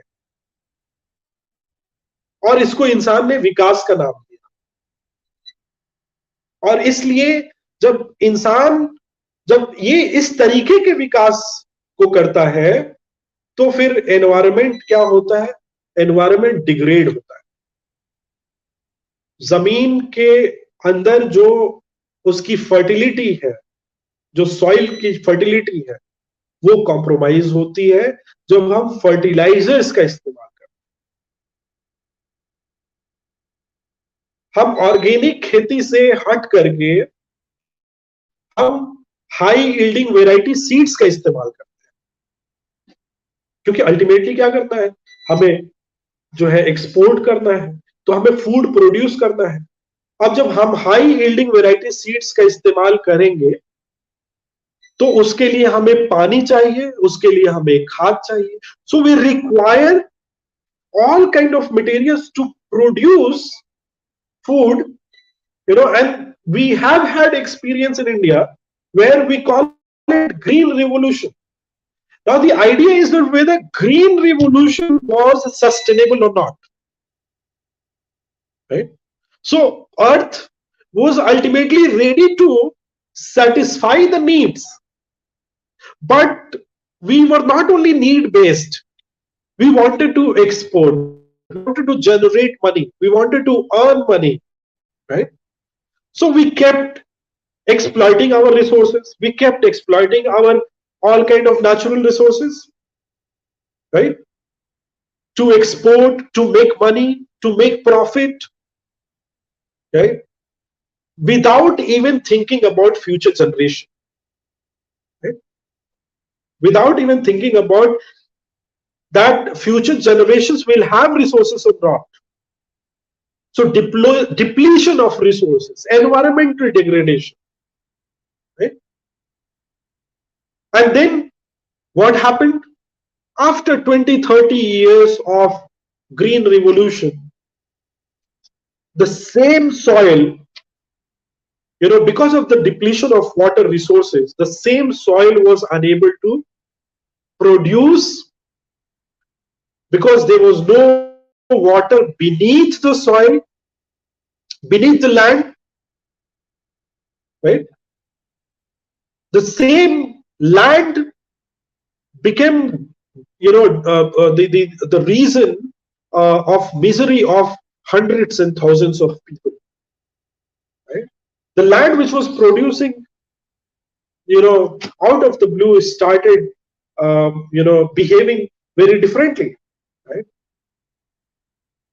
And because multinational corporations, they were into the business of making profit without even thinking about future generation, those multinational corporations ultimately they started, producing those kind of materials from the land which was not even edible, right?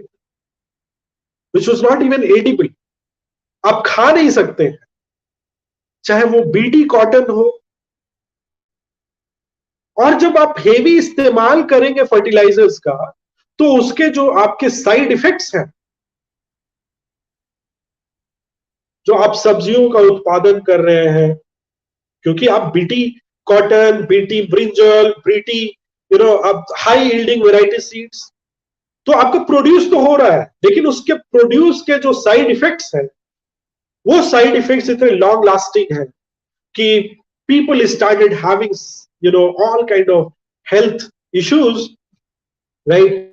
And ultimately, many land masses became sort of, dried, all the land masses, right? And then people who were into the business of agriculture, they were left, without any support, right?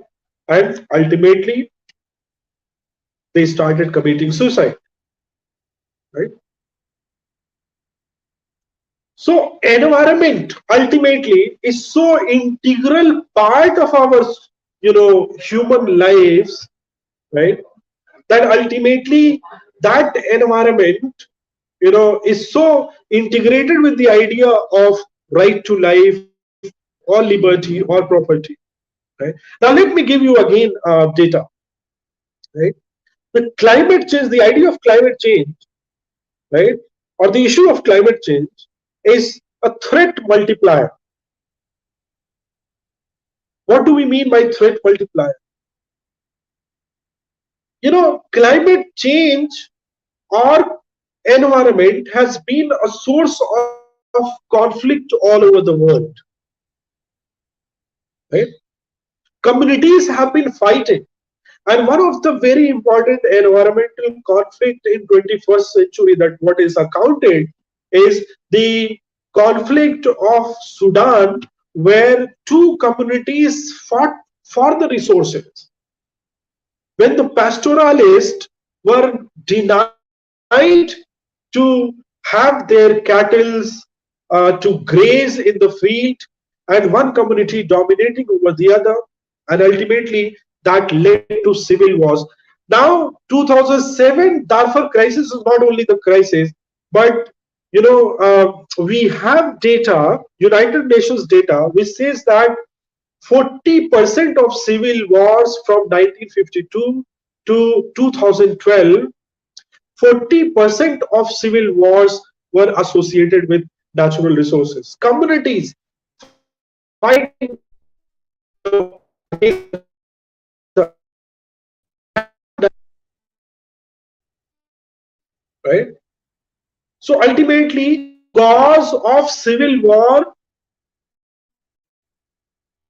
the factors behind the civil war is basically environment. So what we have forgotten, go back to Gandhi. What Gandhi is saying, Gandhi is saying that we have become greedy, and because of our greed, we are unable to share resources, and we are not ready to share resources. Then we are fighting against each other, and ultimately that culminating into civil wars. पूरी दुनिया के अंदर 52 से 2012 तक 40% जो गृह युद्ध हुए हैं वो नेचुरल रिसोर्सेज की बुनियाद पर हुए हैं. नाउ यूनाइटेड नेशंस का inter governmental panel on climate change कहता है कि क्लाइमेट की वजह से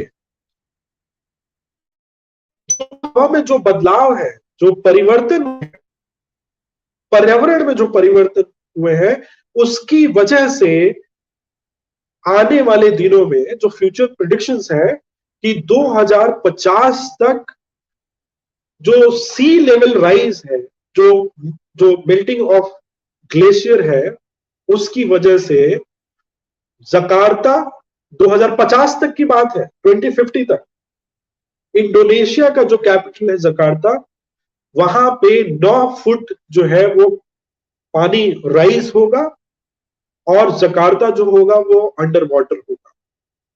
सिर्फ जकार्ता नहीं, heavily populated sinking cities are listed into that list.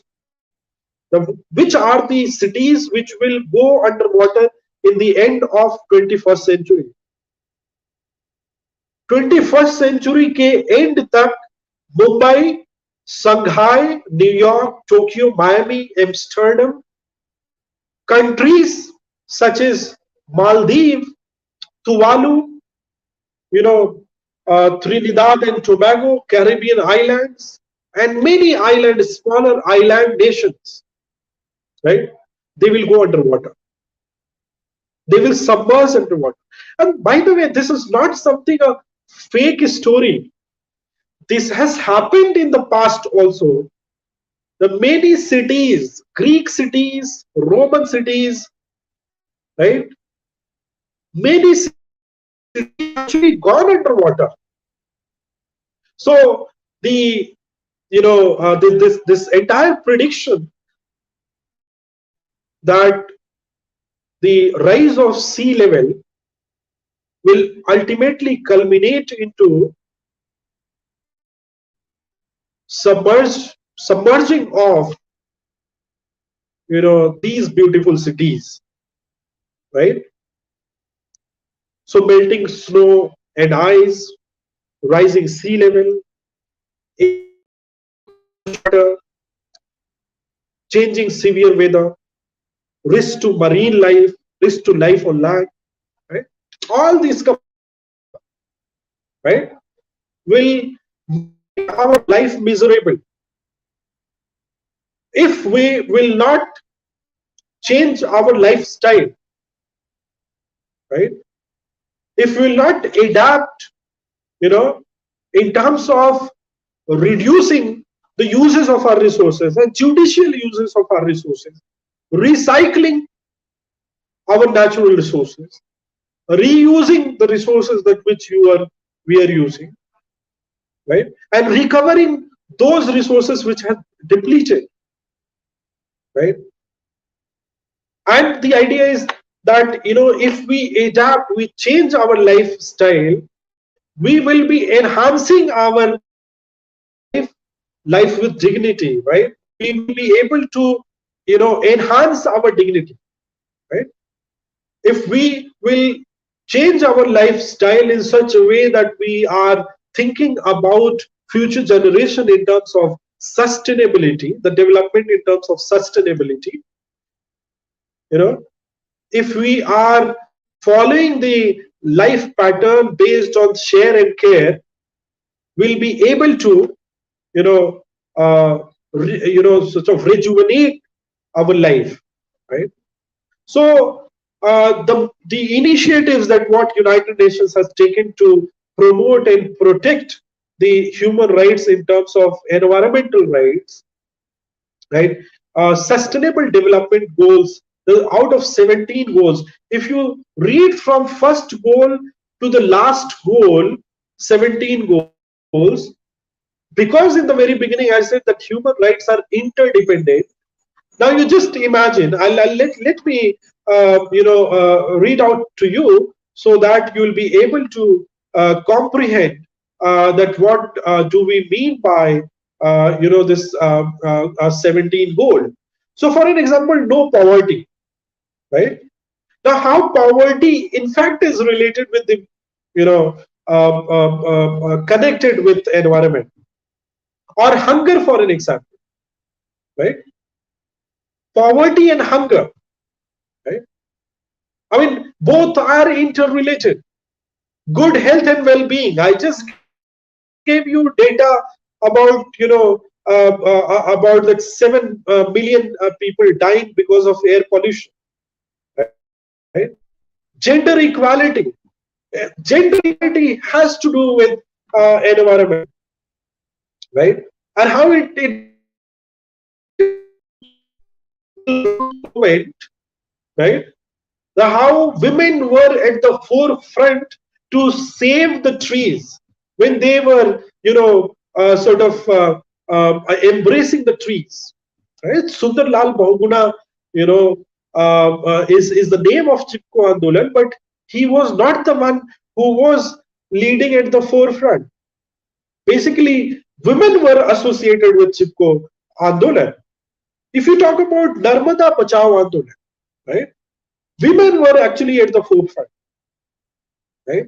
Either you talk about Medha Patekar and hundreds of women, led by Medha Patekar against the Sardar Sarovar Dam project, where Narmada Bachao Andolan was ultimately to provide the rehabilitation of those affected communities who were living beside the river of Narmada, on the coast of Narmada, right? Or you talk about Silent Valley movement, or you talk about Plachimada Coca-Cola struggle in Kerala. You take any environmental issues, women have been always at the forefront, and because women were associated to promote and protect women environment, right? They also talked about that because they are heavily dependent on environment, right? That also leads to their status, and hence gender equality is very much. So that's the fifth goal of the sustainable development goal. The sixth goal is clean water and sanitation, right? So seventh goal is affordable education. Eighth goal is decent work and economic growth. Ninth is industry, innovation, and infrastructure. I gave you example of you know Bhopal gas tragedy where industry was involved, or MC Mehta versus Union of India, the case about the leakage of the gas in Delhi, right? The oleum gas leakage, where 6-7 people died, and more than hundreds of people were affected because of that, right? Reduced inequalities, stable cities and communities. These are the goal. Responsible consumption and production.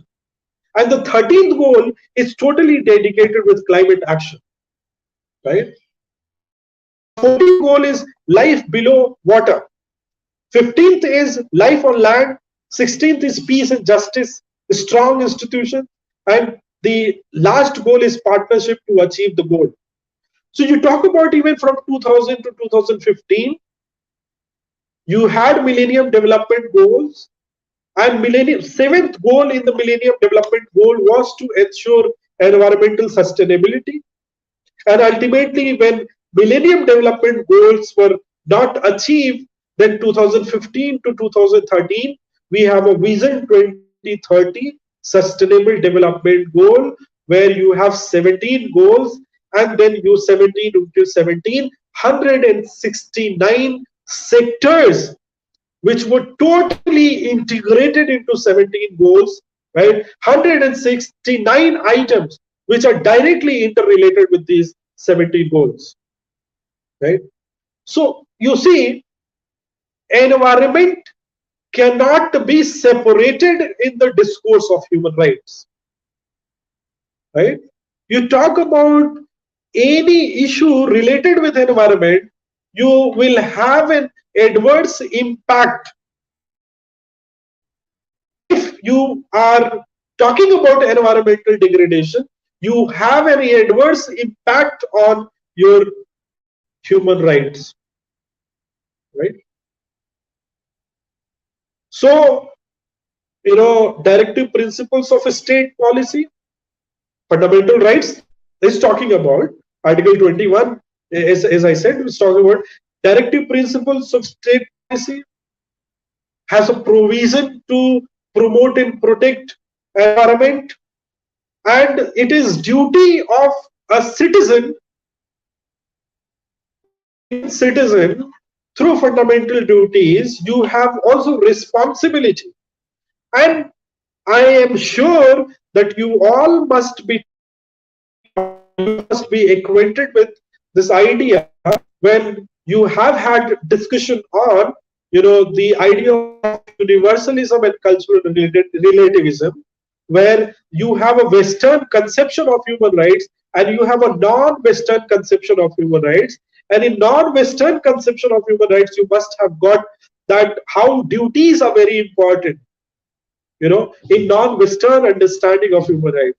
And when we say non-Western understanding of human rights, we take into account India, Africa, Southeast Asia combined together is a global South, and global South talks about something which is called duties. Right? So again, these are interrelated, right? And it is the duty of each and every individual to promote and protect environment, right? And because environment is integral to our life, it is ultimately very important to protect. So states on the one hand have been signing treaties, and there is United Nations framework on convention on climate change, UNFCCC, an intergovernmental panel on climate change. Time to time, from Rio Summit in 1992, which is also called Earth Summit, United Nations has been saying that because in the environment we have a increased amount of carbon dioxide emission, we have to reduce carbon dioxide emission, right? Because carbon dioxide emission is basically becoming responsible to depletion of ozone layer, and because depletion of ozone layer means that direct falling of the sun rays on the land and also on the glaciers, and that falling of this sun rays directly on oceans and glaciers will ultimately lead to rise of the sea level, right? and also greenhouse effect, and that greenhouse effect will ultimately lead to rising temperature.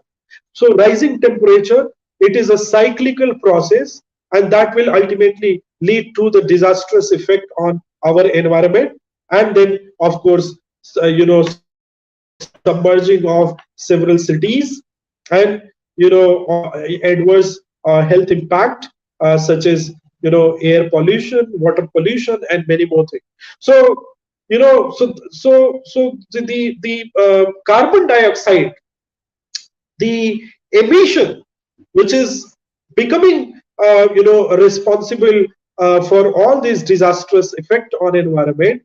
The Earth Summit set the standard. It came up with this idea that we have to cut the emission, right? So factories, they have to use clean energy, and they have to reduce the emission of carbon dioxide. But then non-Western is a global South. They combined together. They said that United States emits carbon dioxide more than 30%. China, generates carbon dioxide more than 20%. Combined Europe emits carbon dioxide more than 20%.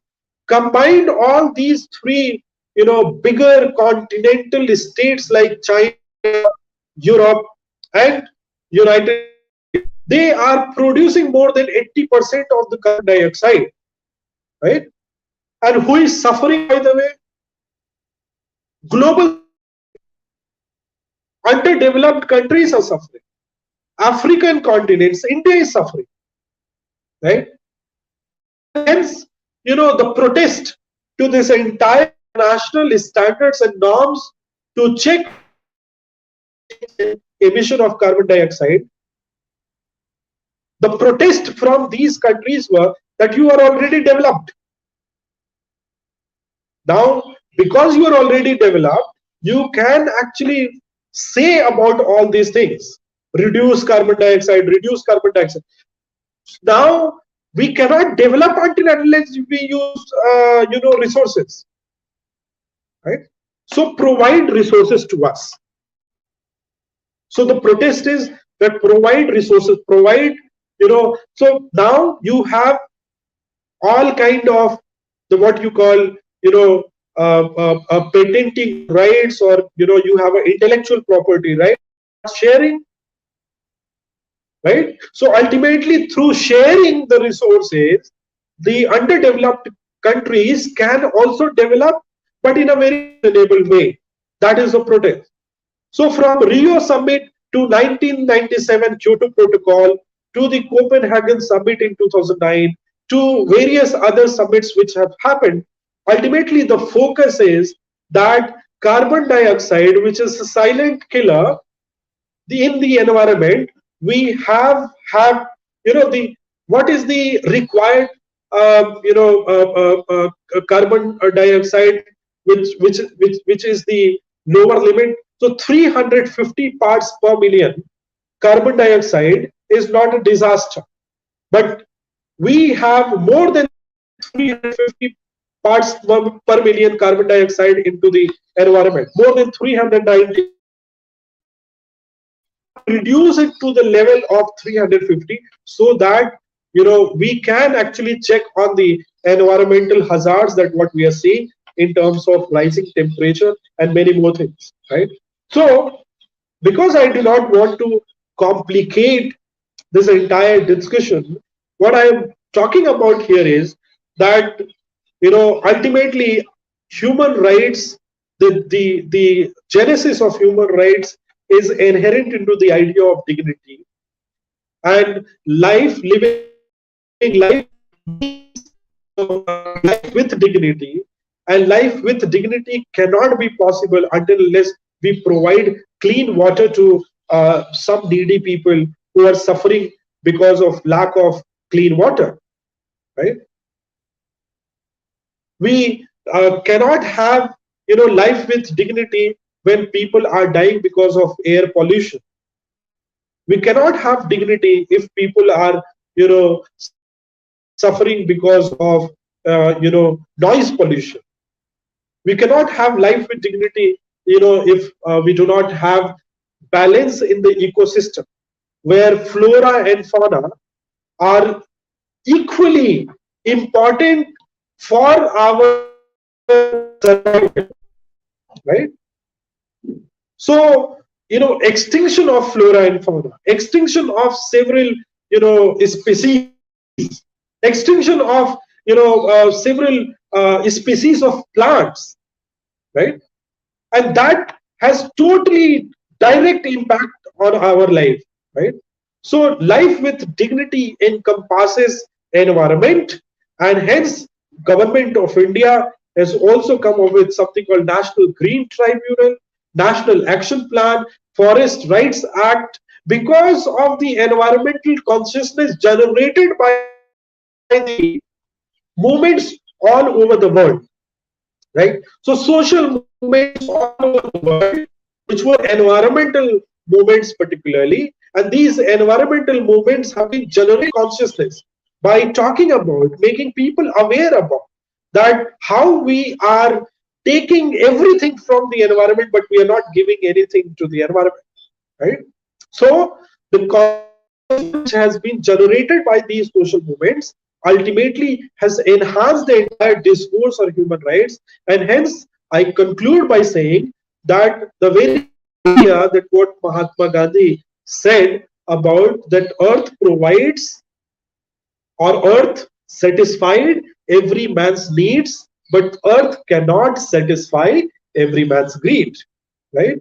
Or one man's greed, right? Today we have billionaires who have amassed wealth in terms of, almost equal to, the GDP of many countries, right? We talk about on, social media network like Elon Musk, Gautam Adani, Mukesh Ambani, right? Jeff Bezos. We have crony capitalists who have amassed wealth, right, by exploiting our resources, right? They are generating surplus value, right? But they haven't had ever, impacted by, allocating some amount of money on environment, right? So I conclude by saying that there should be always a consciousness in terms of changing lifestyle where burning less, right, and walking more, driving less and walking more, right? That kind of system where we adapt and we adapt and adopt the environment, living in the environment and adopting the environment, right? More and more plantation of trees will ultimately have impact on our human rights, right? Right? So how human rights, we, when we are talking about human rights, do not ever, because we have entered into that domain. Maybe 70 years or 80 years ago, environment was not the priority, right? But because today environment dominates on our life in terms of, a silent killer, right? Pandemic has not killed more than that what in 1 year air pollution can kill. That suffice, that suffice the entire discourse on that how human rights and environments are interconnected, right? So I stop here, and if you have any query, any question, go ahead. Thank you so much.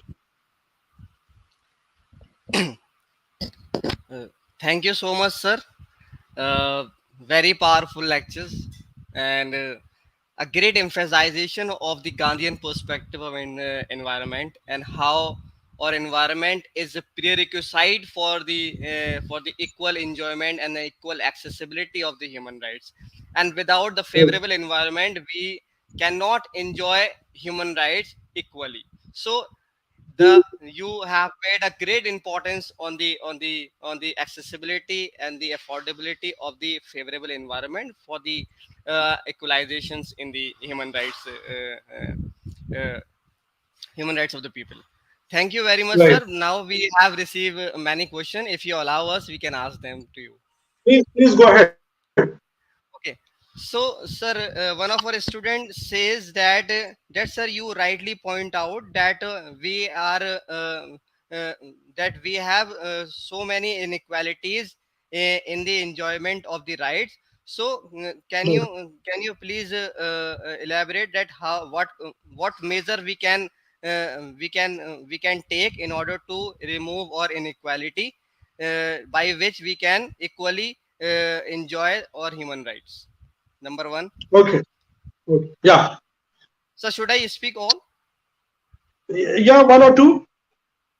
I mean, Okay. So at least there's one more.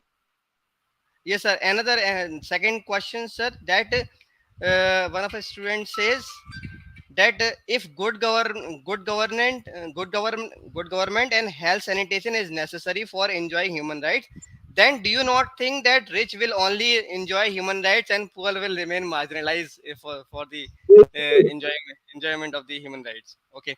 And third Okay. and the last, sir, one of our faculty member asked that, the growing urbanization justifies to having rights to shelter, and growing urbanization justifies on the basis that it protects, or it facilitates in order to meet the right to shelter, while on the other hand it also impact on our environment.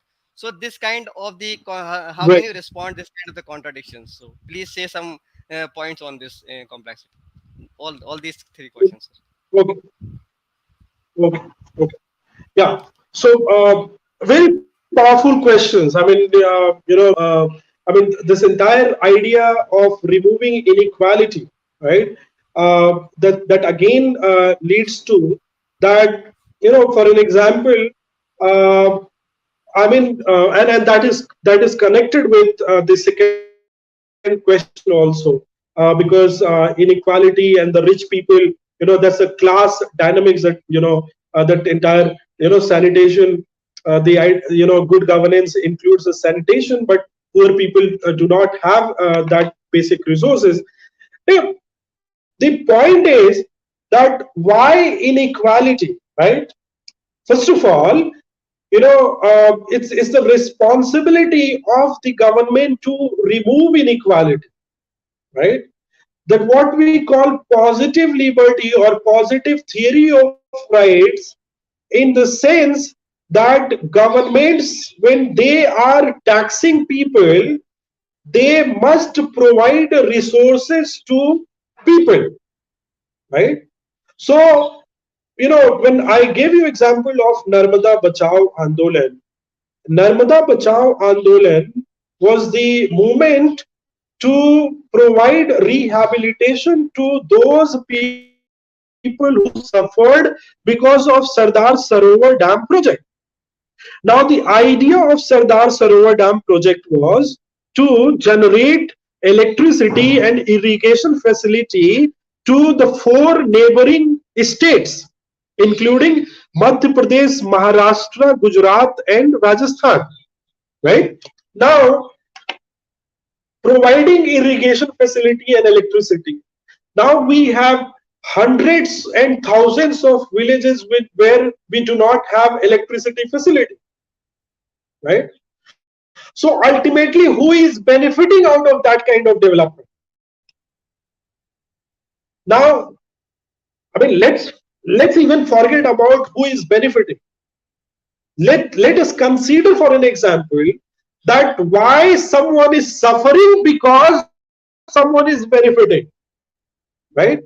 If you want to benefit, if you want to give benefit to the you know so and so people or rich people, but why to make the people who are already residing in their habitat, by removing them because you want to provide electricity or irrigation facility to this and this state, right? So ultimately, in a way, Narmada Bachao Andolan or Silent Valley movement or Chipko movement or many other movement, the response or the solution to the question of the I mean, the first question, where, you know, ultimately, if we all will generate something called chain of equivalence, where all the social movements combined together as an interest group will build pressure. For an example, farmers movements, right? Farmers were united together to put pressure on the government to withdraw the law, right? So, I mean, if we are united, and if we are emphatically talking against all the injustices happening in the name of development, then we'll be able to create a chain of equivalence. We will be able to collaborate together, and then getting back our rights, which is our entitlement. Government cannot say that, we are providing this welfare mechanism, right, and hence we are entitled to get back, right? It is the duty of the government to provide the resources, right? And hence, the very idea of this good governance, that the word which I really do not like, this word is basically coming from the World Bank. Now, World Bank was the one which was funding the Sardar Sarovar Dam project, and now World Bank comes up with this idea of good governance, right? So how good governance is very even exclusive of, to, what kind of good governance, when good governance encompasses the idea of digital governance, right? Majority of the people do not have it, even now do not have mobile phone that they can, phone pay or Google pay or whatnot, right? People do not have accessibility, that what Dr. Chavez was talking about, affordability and accessibility, right? And because this entire good governance idea is a flawed idea until unless you create a equilibrium in the society, right? Equality in the society, right? And that can only happen when government by and large take a proactive role in sharing of the resources, right? Providing the basic amenities to the people. And the third very, very important question in terms of that, how this entire right to shelter, for an example, compromises, right? I mean, urbanization. It is, I mean, there was a movie, in 1960s, a Raj Kapoor movie called Jagte Raho, right? I mean, I don't know that how many of you have watched. In Jagte Raho, Raj Kapoor migrates from I mean, he's basically a poor man, a rural person who is not aware about the, zigzag, roads of the urban space. And because 1960s is a time when urban spaces are becoming more urbanized and concrete structures are getting created, Raj Kapoor is, looked upon in a very negative way by the people from urban areas, right? So a poor man is called thief, and entire movie is surrounding that, how he is running from here and there, from one quarter to another quarter, and people are chasing, a thief. But the contradiction in all the houses is also coming into the public domain, when people come to know that all kind of hypocrisy, all kind of contradictions are hidden into the people's minds, right? So Jagdish, I mean, not Jagdish, Justice P.N. Bhagwati, right, in the pronouncement to the judgment, on right to life, and one of the PIL, when the P.N. Bhagwati declared, where in Mumbai, when in the name of cleaning the Mumbai, when people from Salem, a poor person from Salem, who has sold the land, right, who has sold the land, the person who comes from Tamil Nadu, coming to Mumbai, selling land, and out of, what amount of land, money he has got by selling the land, traveling expenses, not more than that. That Mumbai is a place where I will get job, I will get all kind of facilities. The moment he comes, the contractors get 10,000 rupees to say that, I will provide you shelter, right? And then, that person is located into the slum area, and ultimately the slum itself resembles that all kind of human rights standards, all kind of human rights are compromised in those slums. Basic amenities are not provided to the slums. And then when Justice Bhagwati is pronouncing the judgment, he is writing that many people have come to Mumbai to, in the name of that they will be improving their life conditions. But the cleaning of the Mumbai, when Brihan Mumbai Corporation filing the kind of petition by saying that, we want to clean up Mumbai, and all these people should be pushed out the skirt of urban space, right? So Justice Bhagwati is saying that, these people, they have already come in the hope of that they will be getting the fruit of development, but they are not even provided the right to shelter, right? And hence, that many initiatives like, even in Article 21, for an example, you have a right to shelter, where governments have taken initiatives like Ran Basera, where during the winters, Ran Baseras are created, where these people who are homeless people, they are provided shelter. So yeah, so I don't know whether I'm able to respond to the last question, but what I understand that urbanization has ultimately created that dichotomous relation between rural and urban gap, where rural people are migrating to the urban spaces in the hope that they will be getting the fruit of development, and ultimately culminating into miserable life, where during the corona especially, they were devoid of all kind of human rights, and they walked barefoot for almost 1,000 kilometers. Ultimately, for them, the shelter or the home was the home which they always they always admired to build, and that was their ancestral home. So they ran back to their ancestral home, where the rural determines that there is still the idea of share and care, where even in rural spaces, lot of poverty and lot of underdevelopments are there. Still people have a bonding, and people know that how to basically live in a how to create an ecosystem where no one is suffering because of you know uh, lack of basic needs, right? So people help people.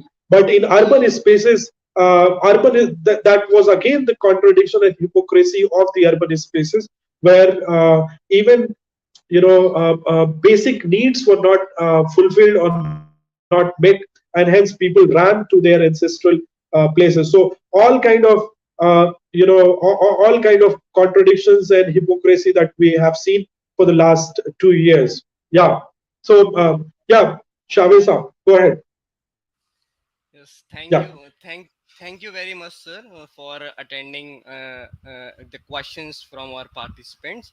And I do believe, in fact, I have a strong belief that our participant would have definitely satisfied with your given answer, because you beautifully answered them and tried your best for meeting their expectations regarding their questions. Thank Of you very much, course, sir. I'm trying. And in your lecture, you have mentioned so many good things. You have emphasized that how Gandhi is important, is still important in the context of a equitable environment. And obviously, you greatly emphasize that in order to implement, in order to reward, in order to enjoy, in order to access the human rights equally, there is also greatly emphasizes there is need of great emphasization on the right to equality. And also you have mentioned that how green revolution led towards the greater impact on the new technologies, and a great corporatizations in the agricultural that also impact on our land or our environment. And it is in the corporatization, the massive level of the influence, and the excessive penetrations of the corporate agro companies definitely impact heavily on our the accessibility and the affordability of the enjoyment of our human rights. Thank you very much, sir. And one more thing, sir, Beautifully, or beautifully summarized. Beautifully summarized. Yeah, or yeah, yes. yeah. First of all, let me apologize for that. Or HOD or head of the department was supposed to present a vote of thanks to you, and she was eagerly waiting, but due to the urgent meeting from the academic council, she needed to go, sir. So on behalf of the faculty member of the humanities and social science, I would like to present a vote of thanks for you. Please compensate these things to from our side. No issue. i'm very No i'm issue. very much Yes, sir. So it is my privilege to propose a vote of thanks on these occasions. I am very much indebted and having lots of gratitude and respect for our distinguished guest speaker, Dr. Parvez Alam, for not only sparing their invaluable time for us to grace these occasions, but also for enlightening it with their commendable talks on the subject. And I really impressed. I myself were really impressed by your lectures, sir. So because I learned so many things from your lecture, I picked out very many things from your lectures. I will definitely work and looking for another research material and another research findings from your lectures. So thank you very much for clearing our concept and enhancing our understanding pertinent to the human rights, and particularly in the context of the environment. Thank you very much, sir, Thank for you. giving your precious time. Thank you very much, sir. Thank you, Saveh Saab. Thank you to Zeba ma'am. Thank you to everyone who was behind organizing this, wonderful value-added course. Thank you so much. Thank you. Take care. Thank you. Okay, sir.